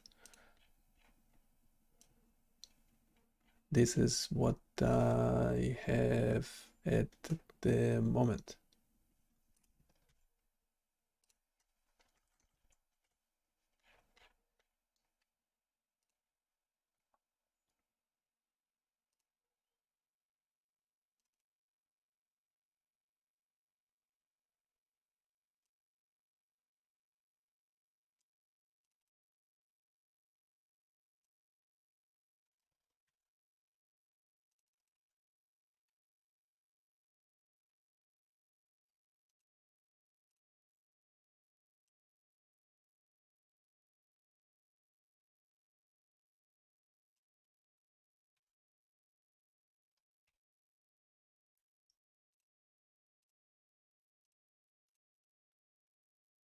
And we need to run it locally.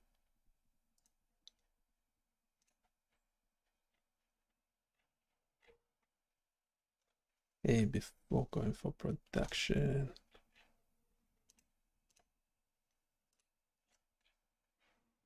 Well, no, that still doesn't work.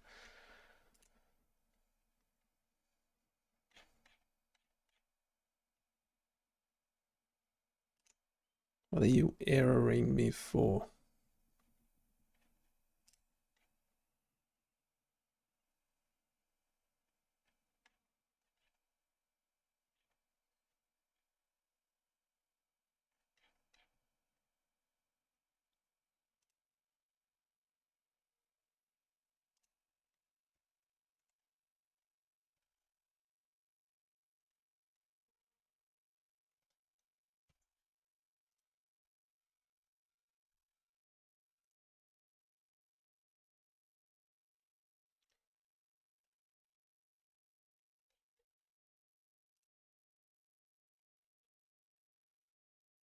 It still doesn't work.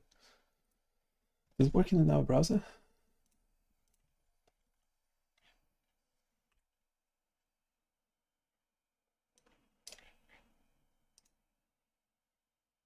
And no, it's the same thing. There's something wrong.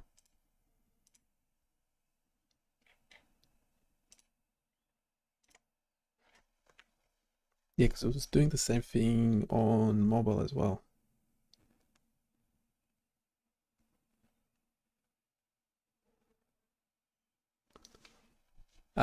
Yeah, which is super weird.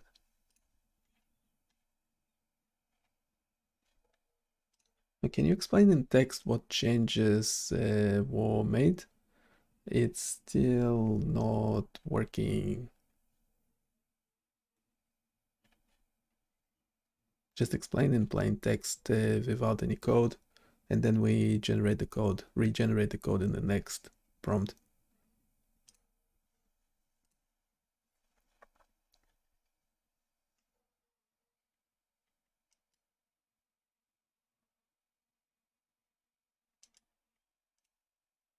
Certainly.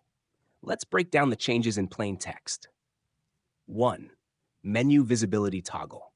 The original approach used window.getComputedStyle to check whether the menu was visible or not. This method can be unreliable, leading to unexpected behavior, especially across different browsers.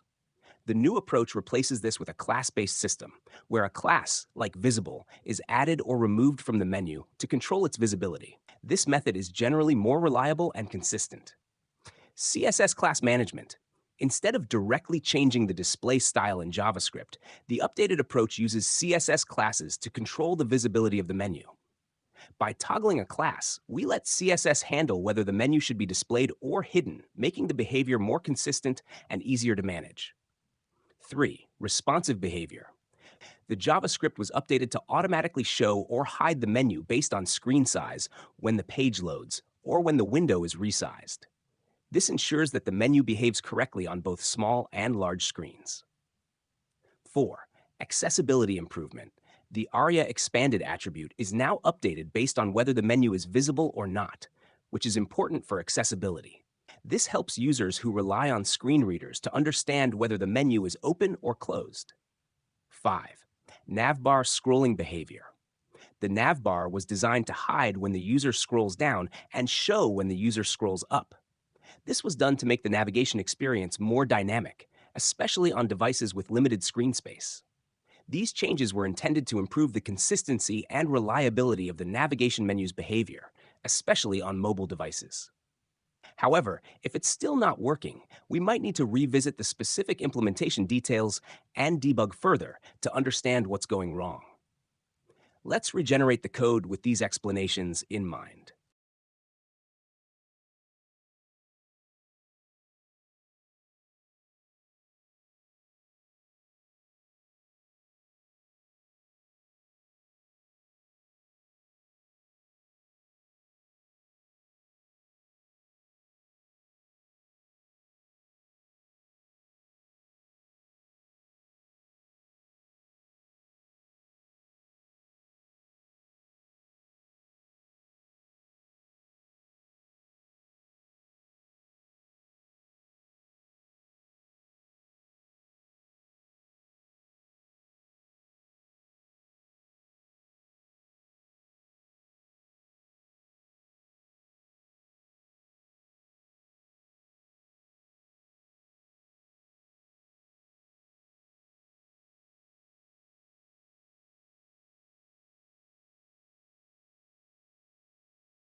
Certainly.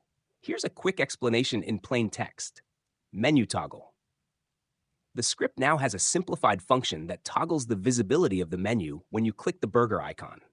It also updates an accessibility attribute, area expanded, to indicate whether the menu is open or closed. Screen size adjustment. Another function handles showing or hiding the menu based on the screen size. On larger screens, the menu is always visible, while on smaller screens, it's hidden until you click the burger icon. Efficient code. The script is more efficient because it combines related logic into fewer functions and removes unnecessary complexity. This makes it easier to understand and maintain. Simplified CSS. The CSS handles showing and hiding the menu with a simple class, visible. On large screens, the menu is always shown, and the burger icon is hidden. This simplified version should make your menu behave consistently across all devices and screen sizes.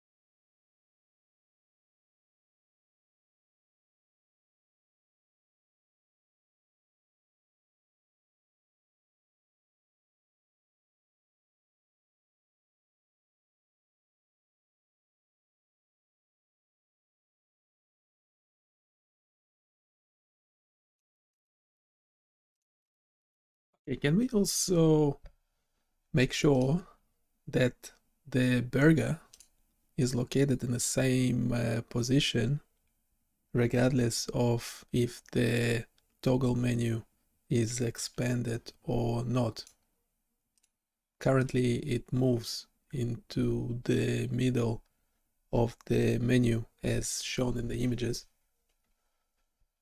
Any suggestions? Keep it quick and fun. Maybe explain it, what changes to the code we're gonna make first in plain text, and we will regenerate the code in the next prompt.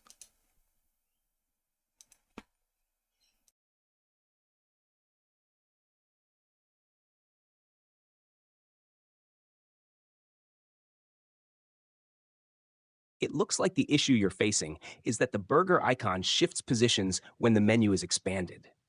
This happens because the space taken up by the menu items is causing the layout to change, which in turn moves the burger icon. To fix this, we can ensure that the burger icon stays in the same position by giving it a fixed position within the navigation bar. This will keep the burger icon anchored in place regardless of whether the menu is expanded or not. Changes to be made. 1. CSS update. We'll modify the CSS to position the burger icon absolutely within the navigation bar. This means it will not move even when the menu expands or collapses. 2. Menu positioning. We'll ensure the menu expands below the burger icon without affecting its position. With these adjustments, the burger icon will remain fixed in its position, and the menu will expand smoothly without pushing the burger icon down. Let's regenerate the code with these changes.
Okay, so this works a bit better. I don't know why it's jumping like that.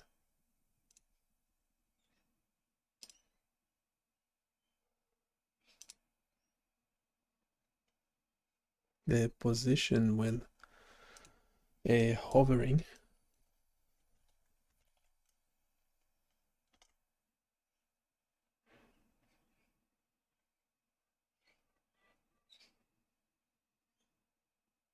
It's changing the scale, but it doesn't really work.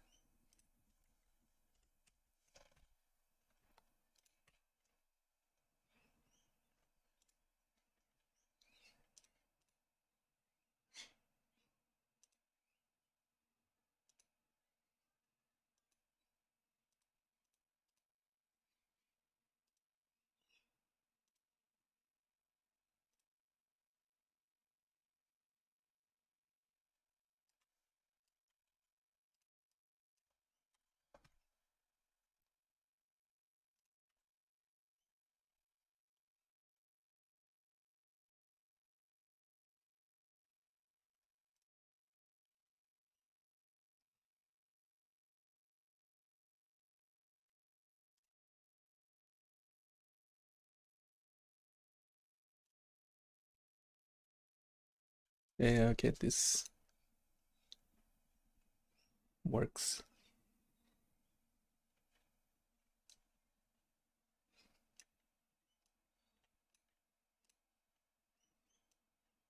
Yeah, so we simplified that script. It works much better.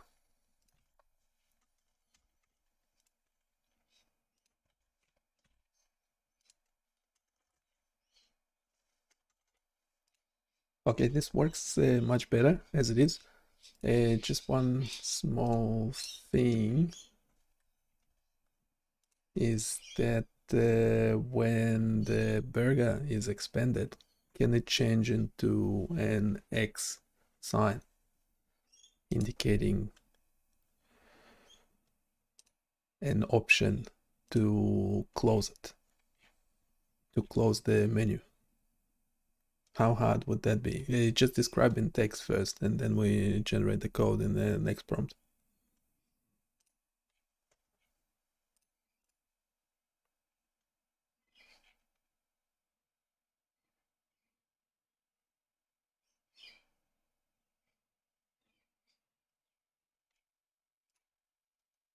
Changing the burger icon into an X when the menu is expanded is a simple and effective way to improve user experience by clearly indicating that the menu can be closed.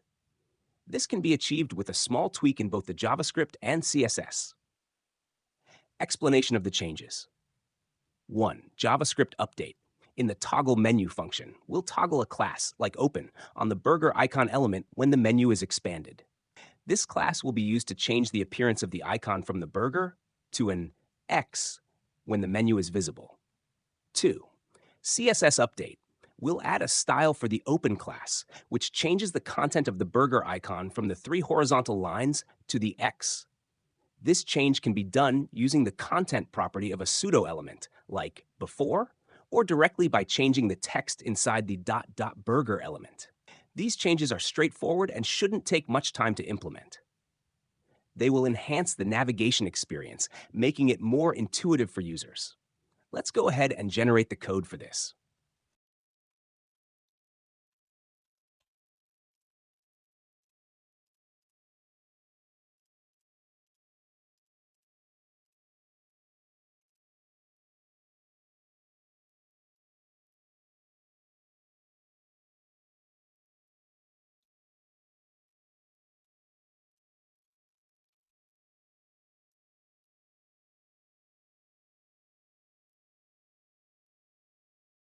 Have something being repeated.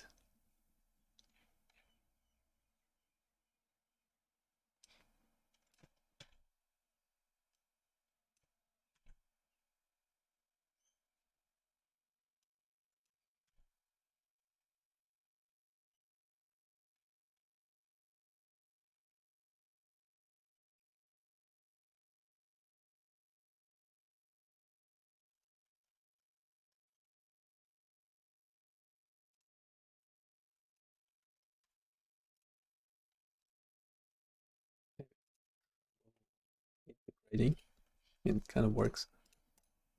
But the original thing does not disappear. Does not disappear.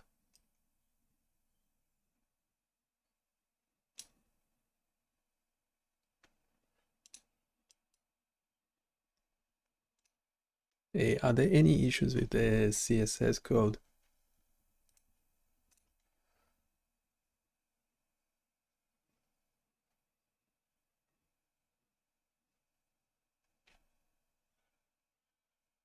A duplicate burger style. Yeah, I have it like 5 times.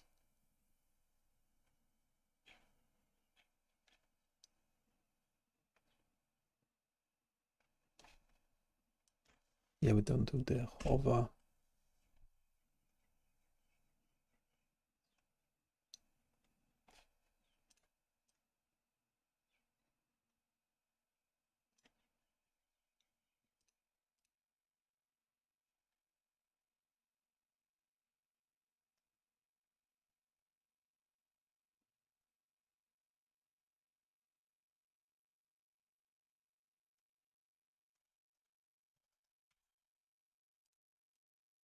The second instance,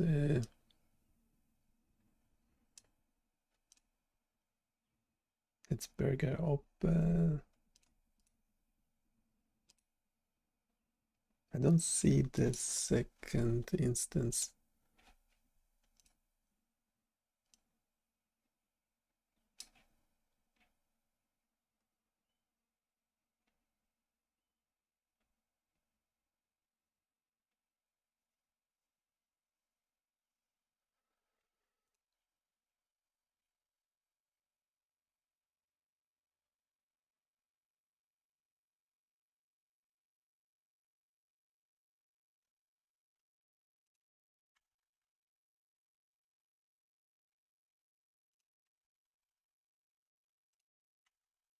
So we're replacing all that, are we?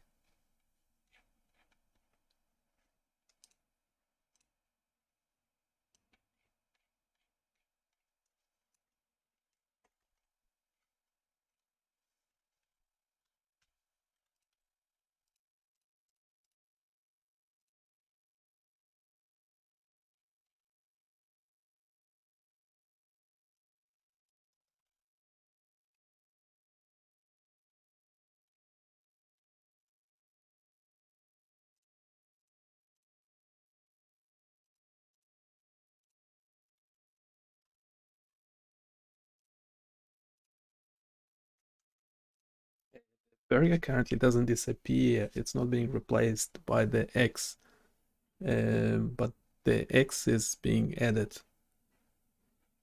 But the burger should disappear then. Can you check the CSS? Where does that happen?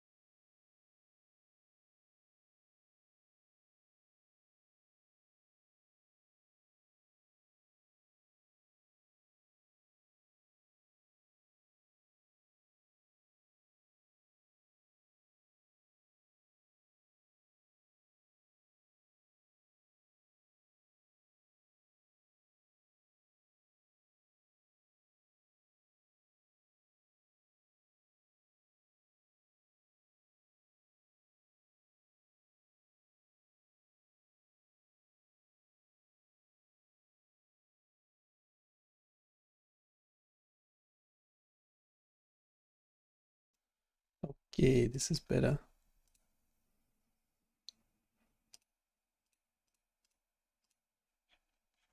And the menu will just stay there. It was too complicated to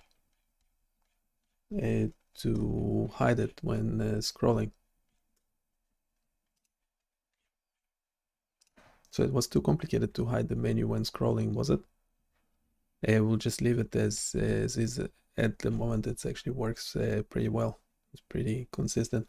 We just need to apply it for all the pages on this site.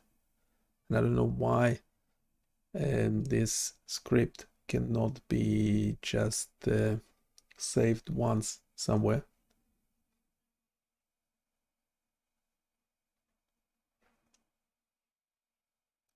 At the moment I need to apply it, I need to copy paste it essentially into every HTML script of every page on the website.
It sounds like you've got the menu working well on one page, and now you need to replicate that functionality across all pages on your site.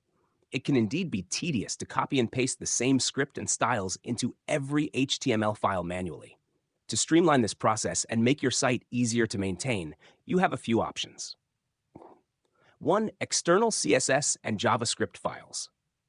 Move your CSS into a separate style sheet, e.g. styles.css, which is already the case. Then, link to this CSS file from each HTML page. This way, any changes you make to styles.css will automatically apply to all pages. Similarly, you can move your JavaScript code into an external JavaScript file, e.g. menu.js. Then, link to this JavaScript file from each HTML page. This ensures that your menu functionality is consistent across all pages, and any updates to the script are immediately reflected site-wide. Hash 2. Server-side includes. If your website is hosted on a server that supports server-side includes, SSI, you can create a single HTML file for the navbar, e.g. navbar.html. Then, include this file in all your pages using a simple SSI directive like that include virtual navbar.html. This approach is particularly useful for maintaining consistency across large websites. 3. Template engines if using a backend framework. If your site is using a backend framework like Flask, Django, or any other that supports templating, you can create a base template that includes your CSS and JavaScript files. Then all other pages can extend this base template. This method allows for easier updates since you only need to modify one file to make site-wide changes. Hacker 4. Content Management Systems, CMS. If your site is using a CMS like WordPress, you can typically add the CSS and JavaScript to the theme's header or footer files, ensuring that the scripts and styles are included on all pages automatically. Implementation example for external files. External CSS. 1. Create a file called styles.css and place all your CSS there. 2. In your HTML files, add HTML link rel style sheet h/slath to styles.cs. External JavaScript. 1. Create a file called menu.js and place your JavaScript there. 2. In your HTML files, add HTML/path/to-menu.script. Quick example. Here's what a simple HTML file would look like after moving the CSS and JavaScript to external files.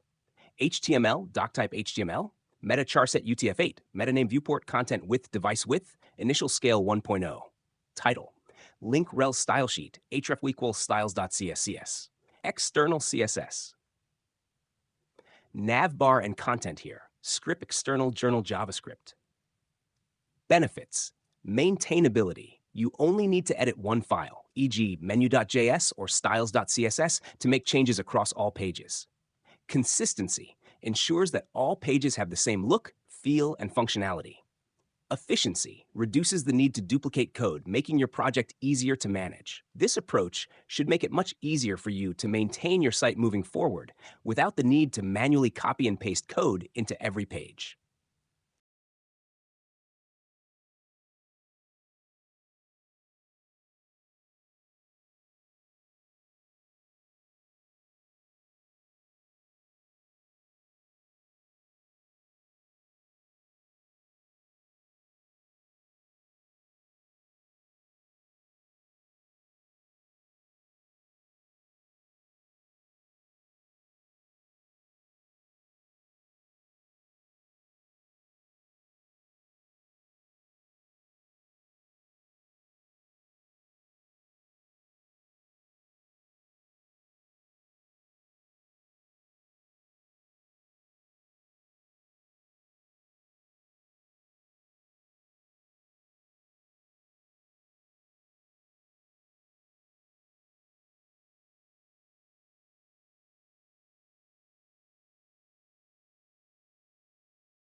Certainly. The key change was to move away from using CSS pseudo elements, like pop before, to display the X icon when the menu is expanded. Instead, we now directly change the text content inside the burger icon using JavaScript. This ensures that the burger icon is replaced by the X when the menu is open, and it reverts back to the burger icon when the menu is closed. The JavaScript function toggle menu now checks if the menu is visible and changes the text of the burger icon accordingly. If the menu is visible, the text is set to X, and if it's hidden, the text is reset to the burger icon. This approach is more reliable across different browsers, including Brave, because it directly manipulates the content of the element rather than relying on CSS features that might behave inconsistently across different environments. The CSS has been simplified to focus on the layout and styling, with the JavaScript taking over the responsibility for changing the icon itself. This combination should now work more consistently across all browsers, ensuring the correct behavior regardless of which browser your users are on.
Your code implements a web scraper that generates a sitemap for your website, fetching each page's details asynchronously to ensure efficient processing.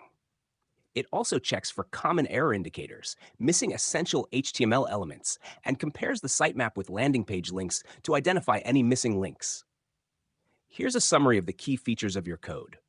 1. Ignored directories. The script skips specified directories like .wellknown, core PyCache score, and others to avoid unnecessary processing. 2. Asynchronous page fetching. By using AIOTP and Asyncio, the script fetches page details concurrently, improving efficiency and speed. 3. Error detection. The script checks for error indicators within the HTML content, such as 404 or server error, and logs these errors. 4. Sitemap creation. The create sitemap function builds the sitemap in XML format, including the lock, last mod, description, and title tags for each URL. 5. Landing page link comparison. The script compares the URLs found in the sitemap with those on the landing page to identify any missing links. 6. Logging. Errors and missing links are logged in respective files, providing a detailed overview of issues encountered during the sitemap generation. Your approach ensures that the sitemap is up to date and that potential errors on the pages are caught and logged. The use of asynchronous functions enhances performance, especially for large websites with many pages. Would you like further optimizations or additional features to be added to this script?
Certainly.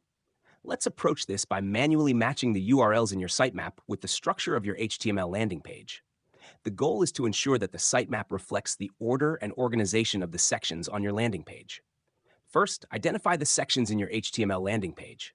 These sections are Ethics and AI, Brain and EEG, Cardio and ECG, Simulations and Games, Medical Imaging and Data Manipulation, Medical Devices, Broken Pages, and About the Site. Each section contains a list of pages, each with a corresponding URL and description. Next, you'll want to compare the URLs listed under each section in your sitemap with the order of the URLs as they appear in your landing page. Start by taking each section on your landing page and list the URLs or page titles in the exact order they are presented. Then, cross-reference these with the URLs in your sitemap. For example, under the Ethics and AI section, you have URLs like hbionicchaos.com/bseai, h-bionicom/bciethics, and h/bionicchaos.com/aibiotech. In your sitemap, these URLs should appear in the same order. If they do not, you'll need to adjust the order in your sitemap to match the landing page. Continue this process for each section. For the brain and EEG section, check that the URLs for pages like bionichaos.com/IEEG2, BionicBionichaos.com/EEG music, /bionichaos.com/spectrogram appear in the same order in your sitemap. The same goes for the other sections: cardio and ECG, simulations and games, medical imaging and data manipulation, medical devices, broken pages, and about the site. If you find any discrepancies where the order of URLs in the sitemap does not match the order in the HTML, you'll need to manually reorder the URLs in your sitemap XML file to match the intended structure of your landing page. This manual approach allows you to ensure that your sitemap accurately reflects the navigation structure of your website, which is important for both user experience and search engine optimization. By matching the order in your sitemap with the order on your landing page, you maintain consistency, making it easier for search engines to crawl your site effectively and for users to find the content they are looking for. Let me know if you need any further assistance with this.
To verify whether the titles and descriptions of the links align with the H2 section titles on your landing page, we can analyze if the content of each link logically belongs under its corresponding section heading.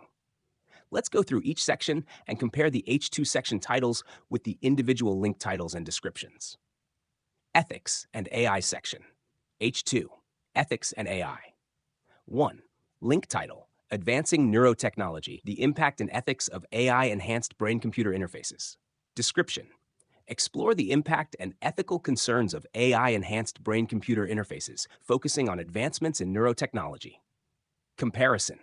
This title and description are well aligned with the Ethics and AI section, as it discusses both ethics and AI in the context of neurotechnology. 2. Link title, Ethical Concerns of Neural Implants. Description. Delve into the ethical implications of neural implants, covering privacy, consent, equity, and identity issues. Comparison. This also fits well within the Ethics and AI section, as it directly addresses ethical concerns, which is a core focus of this section. 3. Link title, Revolutionizing Biotech, How AI and Machine Learning Are Transforming EEG and ECG Analysis. Description. Discover how AI and machine learning are revolutionizing EEG and ECG analysis in biotech. Comparison. This fits within the section as it relates to AI's role in biotech, linking it to both AI and ethical considerations in technology. Brain and EEG section. H2 Brain and EEG. 1 link title, IEEG Review 16 Chan. Description. Review 16 channels, 8 from each hemisphere, of intracranial EEG sampled at 400 Hz with epileptic seizures recorded using the NeuroVista implant. Comparison. This fits perfectly under Brain and EEG, as it deals with intracranial EEG, which is a direct topic within brain-related studies. 2. Link title, EEG Music. Description. Transform EEG data into music and explore auditory patterns generated from brainwaves. Comparison is well aligned with the Brain and EEG section since it involves EEG data and its creative application in music. 3. Link spectrogram. Description. Dynamic visualization of EEG frequency spectrum over time, highlighting patterns across brain states. Comparison. This link is clearly appropriate for the Brain and EEG section, as it focuses on EEG data visualization. Cardio and ECG section. H2, Cardio and ECG. 1. Link to CardioBot. Test your skills in identifying abnormal ECG patterns with CardioBot, competing against a robot algorithm. Comparison. This title and description fit very well within the Cardio and ECG section as it directly deals with ECG patterns. 2. Link title, CardioQuest ECG Scoring Game. Description. An interactive ECG scoring game that challenges players to identify abnormal ECG patterns. Comparison. This is another appropriate match, as it is specifically related to ECG, which falls under the Cardio and ECG section. 3. Link title, ECG Synthetic Signal Generator. Description. Generates synthetic ECG signals with detailed customization for educational and research purposes. Comparison. This is clearly aligned with the Cardio and ECG section, focusing on the generation of ECG signals. Simulations and Games section. H2. Simulations and Games. 1. Cochlear Simulator. Description. Visualize the electrical signals sent to the brain by a cochlear implant, adjusting parameters to explore different outcomes. Comparison. This title and description fit within the Simulations and Games section as it involves simulation related to medical devices. 2. Link title, Eye Tracker. Description. Use a webcam-based eye tracking system to explore user interface design, human-computer interaction, and accessibility. Comparison. This fits well within the Simulations and Games section, as it is a simulation tool related to eye tracking. 3. Link title, Vision Impairment Simulator. Description.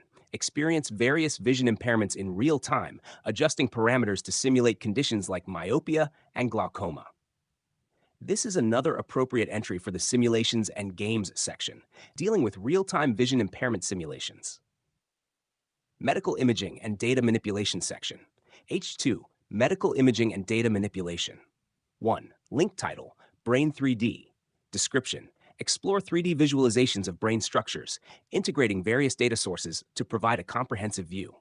Comparison. This fits well within medical imaging and data manipulation, as it involves brain visualization. 2. Link title, image compression using wavelet transform. Description, perform image compression using the discrete wavelet transform DWT technique. Comparison, this is appropriately placed in the medical imaging and data manipulation section as it deals with image processing. 3. Link title, feature extraction from images. Description, a web-based interface for performing advanced feature detection on images using OpenCV. This fits within this section as it relates to image processing and data manipulation. Medical Devices section, H2 Medical Devices. 1. Link title, Fit Data Viewer. Description, a web application designed to visualize and analyze data from fitness trackers. Comparison, this matches the Medical Devices section as it deals with data from fitness devices. 2. Link title, interfacing with NI USB 6215 using Python on Ubuntu and understanding C APIs. Description, learn how to interact with the NI USB 6215 data acquisition device and explore the significance of C APIs in modern tech stacks. Comparison, this also fits well within medical devices as it focuses on interfacing with a medical data acquisition device. 3. Link title, EEG hardware. Learn how to set up an EEG recording system using open source tools and hardware. Comparison, this is appropriate for the medical devices section as it directly relates to EEG hardware. Broken Pages section, H2 Broken Pages. 1. Link title, Color Shift. Description, an experimental tool for visualizing color shifts and their effects on image perception.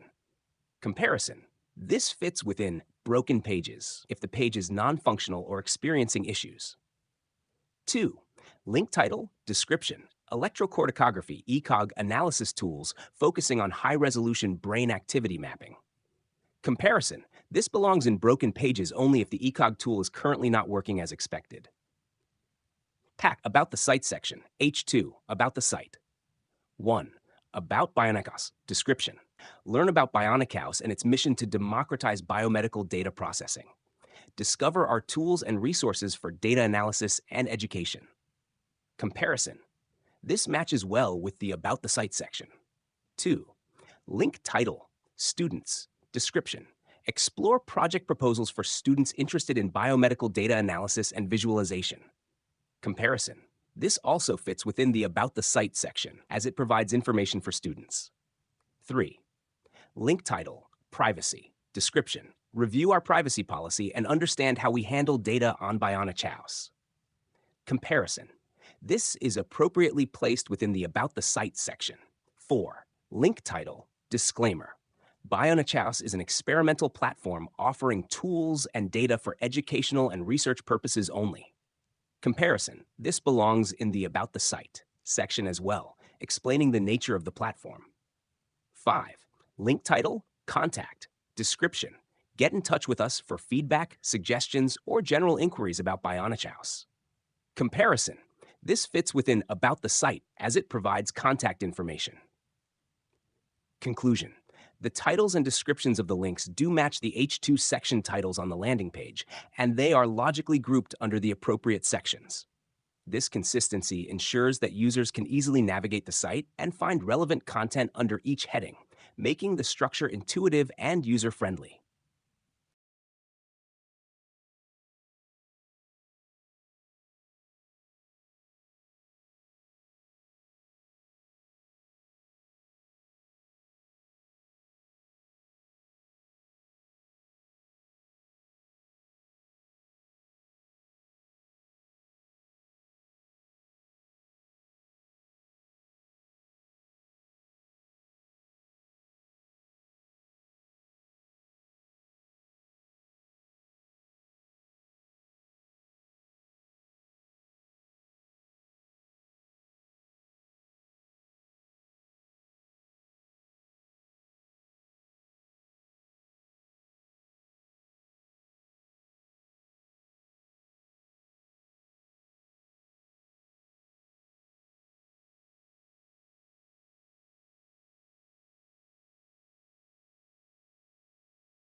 Let's go through the Brain and EEG section of your landing page step by step, analyzing each link's title and description to determine if it fits within this section.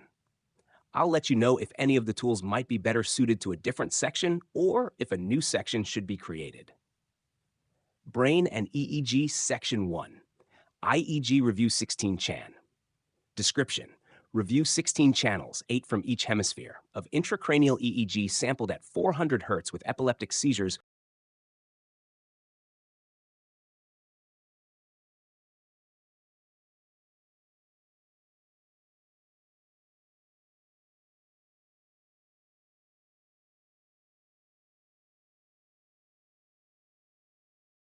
Let's go through the Brain and EEG section of your landing page step by step, analyzing each link's title and description to determine if it fits within this section.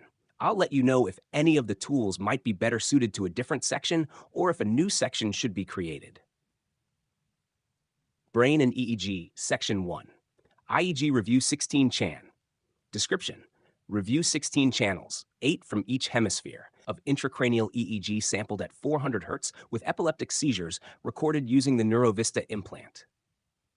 This tool fits perfectly within the Brain and EEG section as it deals directly with intracranial EEG data analysis. 2. EEG Music. Description. Transform EEG data into music and explore auditory patterns generated from brainwaves. This tool also belongs in the Brain and EEG section, as it involves converting EEG data into music, which is a creative application of brainwave analysis. 3. Spectrogram. Description. Dynamic visualization of EEG frequency spectrum over time, highlighting patterns across brain states. This tool is a good match for the Brain and EEG section, focusing on the visualization of EEG data, which directly relates to brain activity. 4. IEG Spectrum Visualization. Description. Explore comprehensive spectral analysis of 16-channel intracranial EEG data, providing insights into neural activities. This tool is well suited to the Brain and EEG section, as it involves spectral analysis of EEG data, which is central to understanding brain activity. 5. IEG Spectrum Visualization with Wavelet Denoising. Description. Visualize intracranial EEG data in the time and frequency domains with wavelet denoising. Explore the raw signal and frequency spectrum of 16 channels. This tool fits well within the Brain and EEG section, given its focus on EEG data analysis with an emphasis on noise reduction. 6. The Nuances of Impedance in EEG. Description. A deep dive into the concept of impedance in EEG recordings, exploring its nuances and implications for signal quality. This topic is appropriate for the Brain and EEG section as it addresses technical aspects of EEG recordings, which are directly related to brainwave monitoring. 7. EEG monitoring in ICU. Description. Explore advanced EEG monitoring techniques in the ICU, providing real-time insights for critical care teams. This tool belongs in the Brain and EEG section, as it discusses the use of EEG monitoring in a clinical setting, focusing on brain activity. 8. Synthetic EEG Signal Generator. Description. Generate artificial EEG signals for testing and evaluating various algorithms, devices, or theories related to EEG. This tool is appropriate for the Brain and EEG section, as it focuses on generating synthetic EEG signals, which are vital for brainwave analysis research. 9. The Diagnostic Limits and Potentials of EEG, a critical review. Description. A critical review exploring the appropriate and inappropriate uses of EEG alone and potential enhancements with other modalities. This tool is well suited for the Brain and EEG section, as it critically examines the use of EEG in brain activity analysis. 10. EEG Cross-Coherence Function. Description. Analyze EEG data with cross-coherence function to assess signal quality and connectivity. This tool fits well in the Brain and EEG section, focusing on the analysis of EEG data, particularly in assessing connectivity within the brain. 11. SeizureFuzz EEG Data Viewer. Description. An interactive tool to visualize EEG data, allowing for detailed analysis and interpretation. This tool is appropriate for the Brain and EEG section, as it involves the visualization and analysis of EEG data related to brain activity. 12. Analyzing EEG data. Lessons on proper data handling and labeling. Description. insights and lessons learned on handling and labeling EEG data correctly. FIT. This tool is well suited to the brain and EEG section, as it focuses on the proper management of EEG data, which is crucial for accurate brainwave analysis. 13. EEG electrode positions 10 to 20 versus 10 to 10 system. Description: explore the differences between the 10 to 20 and 10 to 10 electrode positioning systems in EEG recordings. FIT. This tool fits well within the brain and EEG section, as it discusses the placement of EEG electrodes, which is fundamental to brainwave monitoring. 14. EEG data visualization. Description: interactively explore and visualize EEG data, gaining insights into brain activity. This tool is a good match for the brain and EEG section, as it focuses on the visualization of EEG data, which is directly related to brain activity analysis. 15. NeuroGPT. Description: discover the integration of advanced neural network architectures like GPT with EEG data analysis. FIT. This tool fits well within the brain and EEG section, as it involves the use of neural networks to analyze EEG data, which is relevant to brainwave research. 16. Seizure detection and prediction. Description: explore approaches for seizure detection and prediction in epilepsy management. FIT. This tool is appropriate for the brain and EEG section, as it deals with detecting and predicting seizures using EEG data, which is crucial for brain-related health monitoring. 17. Advancing epilepsy management with ultra-long-term epilepsy monitors. Description: learn about the potential of ultra-long-term EEG monitoring for personalized epilepsy management. FIT. This tool belongs in the brain and EEG section, as it focuses on long-term EEG monitoring, which is essential for managing brain disorders like epilepsy. 18. EEG datasets and resources. Description: explore a curated collection of EEG datasets, publications, software tools, and more. FIT. This tool fits within the brain and EEG section, as it provides resources specifically related to EEG data, which is central to brainwave analysis. 19. EEG fuzzy logic analysis. Description: learn how fuzzy logic enhances EEG data interpretation and provides structured signal quality assessment. FIT. This tool is appropriate for the brain and EEG section, as it involves the application of fuzzy logic to EEG data interpretation, which is relevant to brain activity analysis. 20. EEG band power visualization. Description: a simple bar chart visualization of EEG band powers using D3JS and JSON data. FIT. This tool is well suited to the brain and EEG section, as it focuses on visualizing EEG band powers, which are key metrics in brainwave analysis. 21. Unlocking insights from the brain, extracting features from EEG data. Explore various features that can be extracted from EEG data, including time, frequency, and nonlinear features. FIT. This tool belongs in the brain and EEG section, as it discusses the extraction of features from EEG data, which is essential for analyzing brain activity. Conclusion: all the tools listed in the brain and EEG section are appropriately placed and align well with the focus of this section. Each tool relates directly to the analysis, visualization, or application of EEG data or brain activity monitoring, making this section coherent and well organized. There are no tools that would require moving to a different section or the creation of a new section.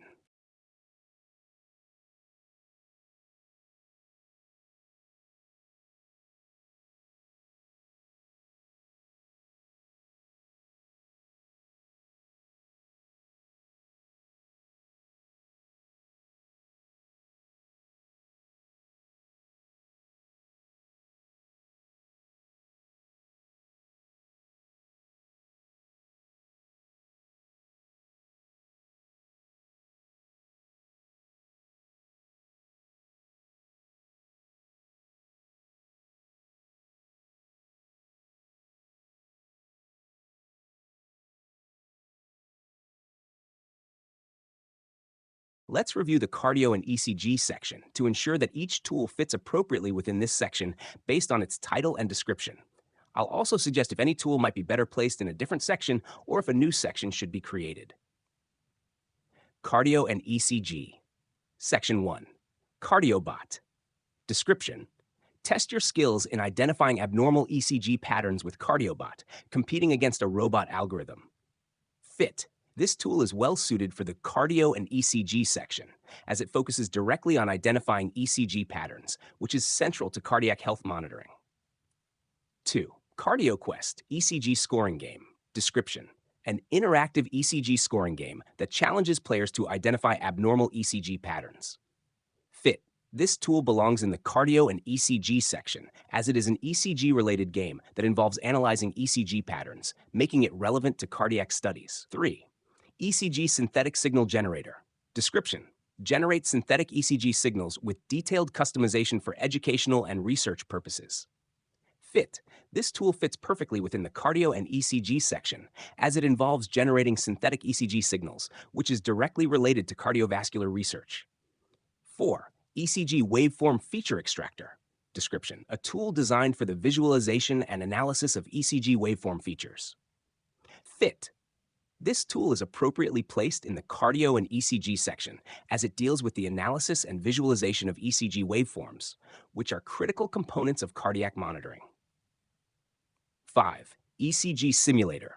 Description: develop a tool that simulates, quantifies, and visualizes ECG data in an interactive and educational manner. Fit: this tool is a good match for the cardio and ECG section, as it involves the simulation and visualization of ECG data, aligning well with cardiac-related studies.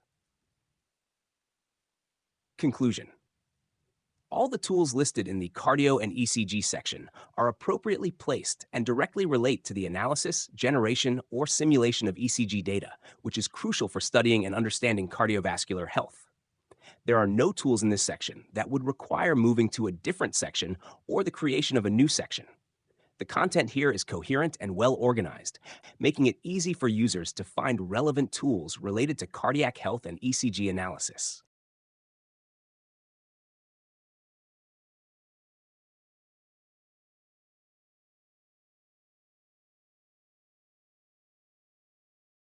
Let's go through the simulations and games section to ensure that each tool fits appropriately within this section based on its title and description. If any tool seems out of place, I'll suggest moving it to a different section or creating a new one. Simulations and Games section 1. 1. Cochlear Simulator. Description: visualize the electrical signals sent to the brain by a cochlear implant, adjusting parameters to explore different outcomes. Fit: this tool fits well within the Simulations and Games section, as it involves simulating the behavior of a cochlear implant, which is a type of medical simulation. 2. Eye Tracker. Description: use a webcam-based eye tracking system to explore user interface design, human-computer interaction, and accessibility. Fit: this tool is suitable for the Simulations and Games section, as it involves simulating eye movements and interactions which are relevant to human-computer interaction. 3. Vision Impairment Simulator. Description: experience various vision impairments in real time, adjusting parameters to simulate conditions like myopia and glaucoma. Fit: this tool is a good match for the Simulations and Games section, as it involves simulating vision impairments, which aligns with the theme of simulations. 4. Interactive Life Simulation. Description: experiment with different materials and observe their dynamic behaviors in real time in this interactive life simulation. Fit: this tool is appropriate for the Simulations and Games section, as it involves simulating life and material behaviors, making it a good fit for interactive simulations. 5. Neural Network Trainer. Description: train a neural network in your browser with this web-based interface using TensorFlow.js. This tool fits within the Simulations and Games section, as it involves the simulation of neural networks, which can be considered an educational simulation. 6. Gesture Music Generator. Description: create music with just the movement of your hands using this gesture-based music generator. Fit: this tool is well suited for the Simulations and Games section, as it involves creating music through simulated hand gestures, making it an interactive and fun application. 7. Particle Motion Sound. Description: a simple particle motion simulation with collision sounds, allowing users to experiment with different settings. Fit: this tool belongs in the Simulations and Games section, as it involves simulating particle motion, which is a classic example of a physics-based simulation. 8. Particle Motion Simulation. Description: a JavaScript-based simulation of particles in a box, observing their behavior as they collide and interact. Fit. This tool is appropriate for the simulations and games section, as it focuses on simulating particle interactions, which fits the simulation theme. 9. Gate analysis application description. Step into the fascinating world of gate analysis with dynamic and interactive visualizations. This tool could be seen as slightly more scientific than a game, but it still fits within the simulations and games section as it involves interactive simulation of gate patterns. 10. Puzzle. Description. An interactive jigsaw puzzle game developed using Flask, OpenCV, and JavaScript. Fit. This tool is a perfect match for the simulations and games section, as it is explicitly a game, making it an ideal fit. 11. Optical illusions. Description. Discover the fascinating world of optical illusions and explore examples and Python-based tools to create your own. This tool fits well within the simulations and games section, as it involves exploring and creating optical illusions, which is an interactive and educational activity. 12. Tiny Doctor. An educational game where players place different body parts in the correct locations on a body outline. Fit. This tool is appropriate for the simulations and games section, as it is an educational game focused on learning about the human body. 13. CRISPR Simulation Lab. Description. Simulate CRISPR gene editing by entering target, gRNA, and edit sequences. Fit. This tool fits within the simulations and games section, as it involves simulating gene editing processes, which can be considered both educational and interactive. Conclusion. All the tools listed in the simulations and games section are appropriately placed and relate to either simulations or interactive games. Each tool fits the theme of this section, making it coherent and well organized. There are no tools that would require moving to a different section or the creation of a new section. This section effectively covers a broad range of simulations and games, from medical simulations to educational games and interactive tools. Yeah, we had the bot essentially checking the landing page to see if everything fits in place. And so far, so good.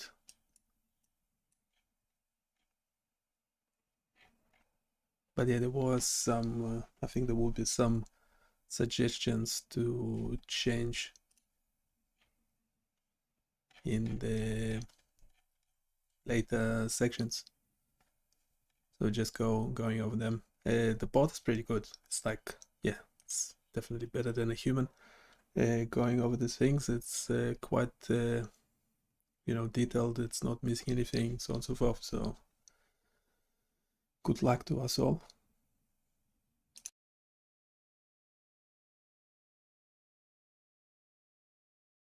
Let's review the medical imaging and data manipulation section to ensure that each tool fits appropriately based on its title and description. If any tool seems out of place, I'll suggest a more suitable section or recommend creating a new one. Our medical imaging and data manipulation. Section 1. Brain 3D. Description. Explore 3D visualizations of brain structures, integrating various data sources to provide a comprehensive view. Fit. This tool is well suited for the medical imaging and data manipulation section, as it involves 3D visualization of brain structures, which is a form of medical imaging. 2. Image compression using wavelet transform. Description. Perform image compression using the discrete wavelet transform, DWT, technique. Fit. This tool is appropriate for this section, as it deals with image compression, a key aspect of data manipulation in medical imaging. 3. Feature extraction from images. Description. A web-based interface for performing advanced feature detection on images using OpenCV. Fit. This tool belongs in the medical imaging and data manipulation section, as it involves detecting features in images, which is directly related to image analysis and manipulation. 4. Synthetic noise generator dashboard. Description. Generate synthetic noise signals for various applications using this web tool. Fit. While this tool generates synthetic noise, it might be more suitable under a data generation and signal processing section. However, it can remain in this section if the noise generation is related to imaging data. 5. Speech analysis. Description: capture, transcribe, and visualize audio streams, analyzing volume and speech rate on charts. Fit: this tool focuses on audio data, which might not fit perfectly within the medical imaging and data manipulation section. It could be better placed in a section focused on biomedical signal processing or a similar category.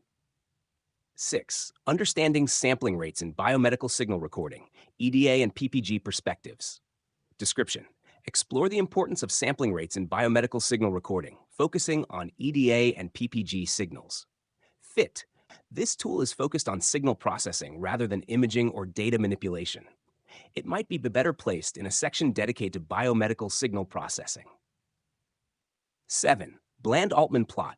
Description: compare measurements between two techniques using the Bland-Altman plot, especially in EEG analysis. Fit: the Bland-Altman plot is a statistical tool used to compare measurements, which can be part of data analysis in medical imaging. It fits reasonably well within this section, but could also fit into a broader data analysis section. 8. Image fraud detection. Description: learn how to detect potential image alterations using error level analysis, ELA, in Python. Fit: this tool is well suited for the medical imaging and data manipulation section, as it involves detecting alterations in images, which is a key aspect of image analysis. 9. Knowledge graph generator. Description: transform textual data into an interactive and dynamic knowledge graph with this web tool. Fit: this tool focuses on transforming textual data, which may not fit directly into medical imaging and data manipulation. It could be better placed in a data visualization or knowledge representation section. 10. Biomedical data and Lysage's curves visualization. Description: visualize biomedical data and Lysage's curves to understand complex relationships between oscillating signals. Fit: this tool involves data visualization and is related to biomedical signals. It fits reasonably well in this section, though it could also belong in a biomedical signal processing section. 11. Flowchart to Python code. Description: convert flowcharts into Python code automatically using this innovative web tool. Fit: this tool is more focused on code generation from flowcharts and might not fit perfectly into medical imaging and data manipulation. It could be better placed in a software development tools or automation section. 12. Integrating MediaPipe for avatar creation. Description: learn how to integrate MediaPipe for avatar creation, including face and hand detection and code integration. Fit: this tool is more about integrating MediaPipe for creating avatars, which might not fit neatly into medical imaging and data manipulation. It could be placed in a computer vision or interactive tools section instead. Conclusion: tools that fit well. Brain 3D, image compression using wavelet transform, feature extraction from images, image fraud detection, and possibly Bland-Altman plot. Tools that might need reclassification: synthetic noise generator dashboard, and biomedical data and Lysage's curves visualization could be moved to a section like biomedical signal processing. Speech analysis and understanding sampling rates in biomedical signal recording could also fit better in a biomedical signal processing section. Knowledge graph generator could go under data visualization or knowledge representation. Flowchart to Python code might be better in software development tools. Integrating MediaPipe for avatar creation could be placed in a computer vision or interactive tools section. This analysis ensures that each tool is placed in the most logical and relevant section, helping users easily find the tools they need based on their specific interest areas.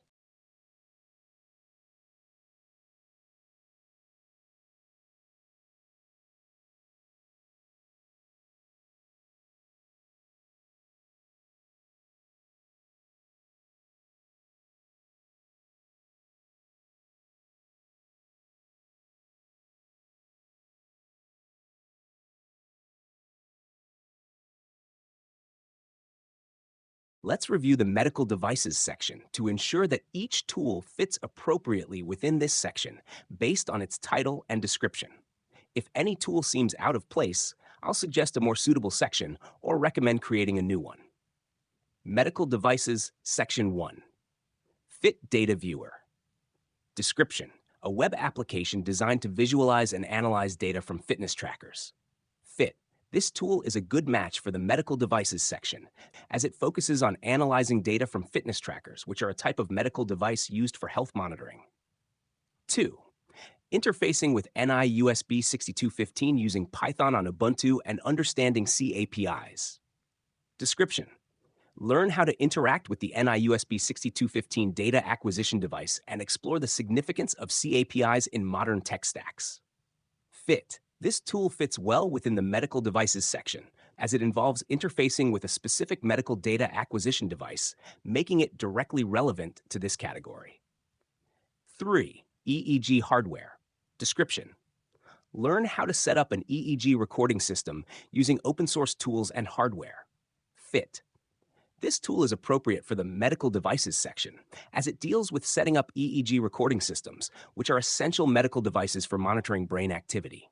Conclusion: all the tools listed in the medical devices section are appropriately placed and directly relate to medical devices, either for data acquisition, health monitoring, or specific medical applications like EEG recording. The section is coherent and well organized, making it easy for users to find tools related to medical hardware and devices. There are no tools that would require moving to a different section or the creation of a new section.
Yeah, so just going over all the tools. The landing page is fairly new, so still sorting it out. So hopefully it's easier for you to navigate the site. There will eventually be images to them as well, and hopefully they will be just yeah, more realistic too. So if it's a blog, yes, there will be like a GPT generated image, AI generated image, but other ones will just have the essentially print screen from the tool itself, so it's closer to, as close as possible to the original, like this CardioBot one.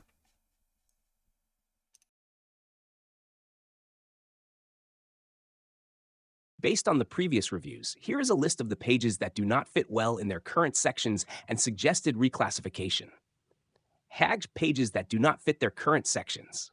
1. Synthetic Noise Generator Dashboard, currently in Medical Imaging and Data Manipulation. Suggested section, Biomedical Signal Processing or Data Generation Tools. 2. Speech Analysis, currently in Medical Imaging and Data Manipulation. Suggested section, Biomedical Signal Processing or Audio Data Analysis. 3. Understanding Sampling Rates in Biomedical Signal Recording, EDA and PPG Perspectives, currently in Medical Imaging and Data Manipulation. Suggested section, Biomedical Signal Processing or Signal Recording and Analysis. 4. Knowledge Graph Generator, currently in Medical Imaging and Data Manipulation. Suggested section, Data Visualization or Knowledge Representation. 5. Flowchart to Python code, currently in Medical Imaging and Data Manipulation. Suggested section, Software Development Tools or Automation Tools. 6. Integrating Media Pipe for Avatar Creation, currently in Medical Imaging and Data Manipulation. Suggested section, Computer Vision or Interactive Tools. Suggested additional sections. 1. Biomedical Signal Processing. Purpose, to organize tools related to the generation, processing, and analysis of biomedical signals, e.g., ECG, EDA, PPG. This section can house tools like the synthetic noise generator dashboard, speech analysis, and understanding sampling rates in biomedical signal recording. 2. Data visualization and knowledge representation. Purpose: to categorize tools that focus on transforming data into visual formats or representing knowledge structures, including tools like the knowledge graph generator and flowchart to Python code. 3. Interactive tools and computer vision. Purpose: to organize tools that involve user interaction, computer vision, and dynamic interfaces, including tools like integrating media pipe for avatar creation. These additional sections would help in better organizing the content on the website, making it easier for users to find relevant tools based on their specific interest areas.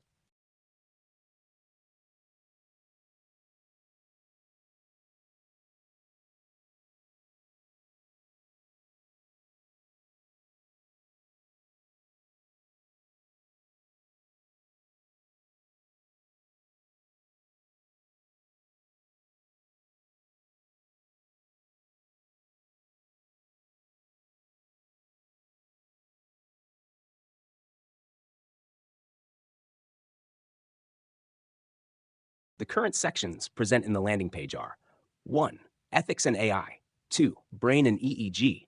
3. Cardio and ECG for simulations and games. 5. Medical imaging and data manipulation. 6. Medical devices. 7. About the site. Suggested additional section: biomedical data and analysis. Purpose: this section would serve as a more generic category that can house tools and resources related to the broader field of biomedical data processing, analysis, and visualization. It can include tools that don't fit neatly into the more specific categories listed above, such as those related to signal processing, data generation, and other interdisciplinary tools that span multiple areas of biomedical science.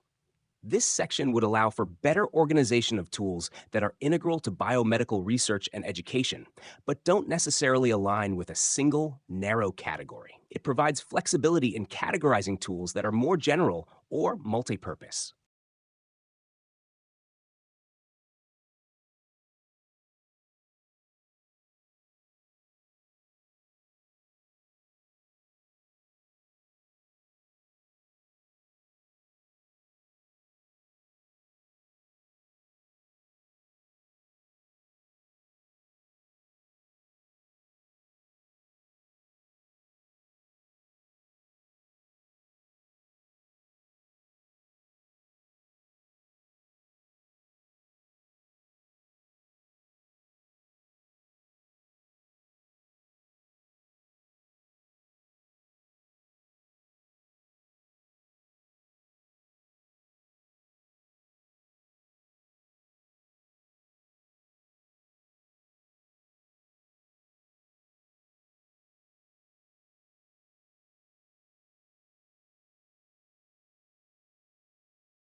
That sounds like a great idea.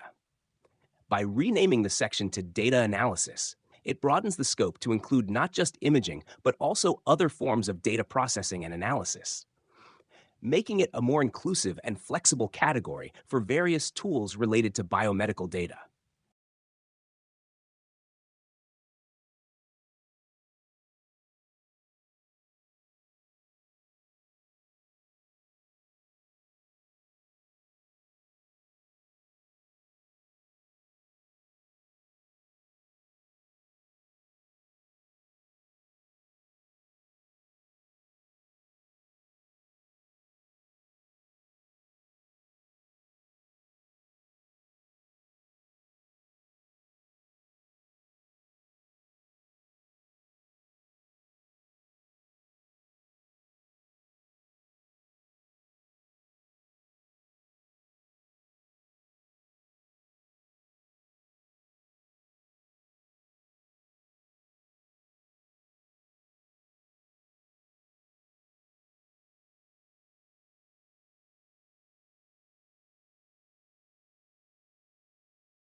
Your landing page structure now looks well organized with the following sections: 1. Ethics and AI. 2. Brain and EEG. 3. Cardio and ECG. 4. Simulations and games. 5. Medical imaging and visualization. 6. Data analysis and visualization. 7. Medical devices. 8. Broken pages. 9. About the site. New section, data analysis and visualization. This new section effectively groups tools that focus on the analysis and visualization of biomedical data. It provides a clear and appropriate place for tools that don't directly fit into other specialized categories, like medical imaging and visualization, or simulations and games. Remaining medical imaging and visualization. This section, containing only 3 tools, remains focused and relevant, emphasizing tools specifically related to imaging and the manipulation of visual data. With these adjustments, your landing page provides a logical and user-friendly structure that should help visitors find the tools and information they're looking for more easily.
Yeah, we loaded the volumetric data after a while for testing, and yeah, it's not still in the browser's memory. The images are pretty responsive, so they're working well, but the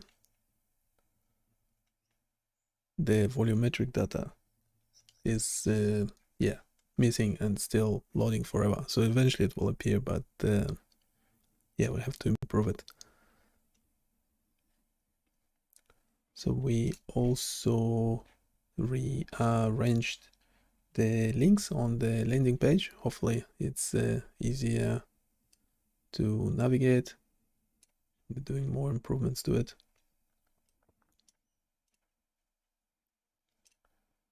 We also changed the about section. Go check it out.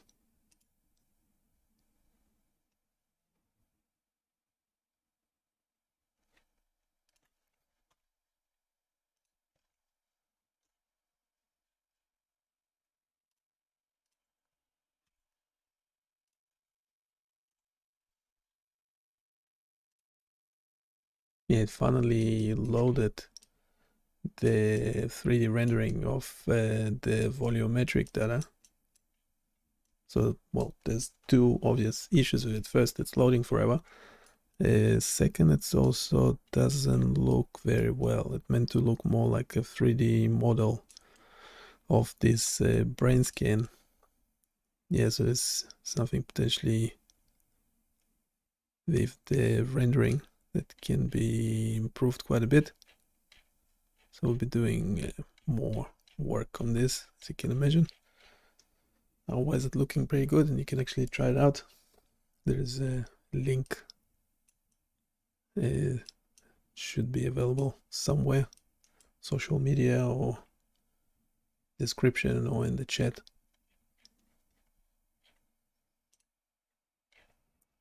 And yeah, essentially we'll be going over these tools and creating new ones, but not today. So I'll see you next time. Bye.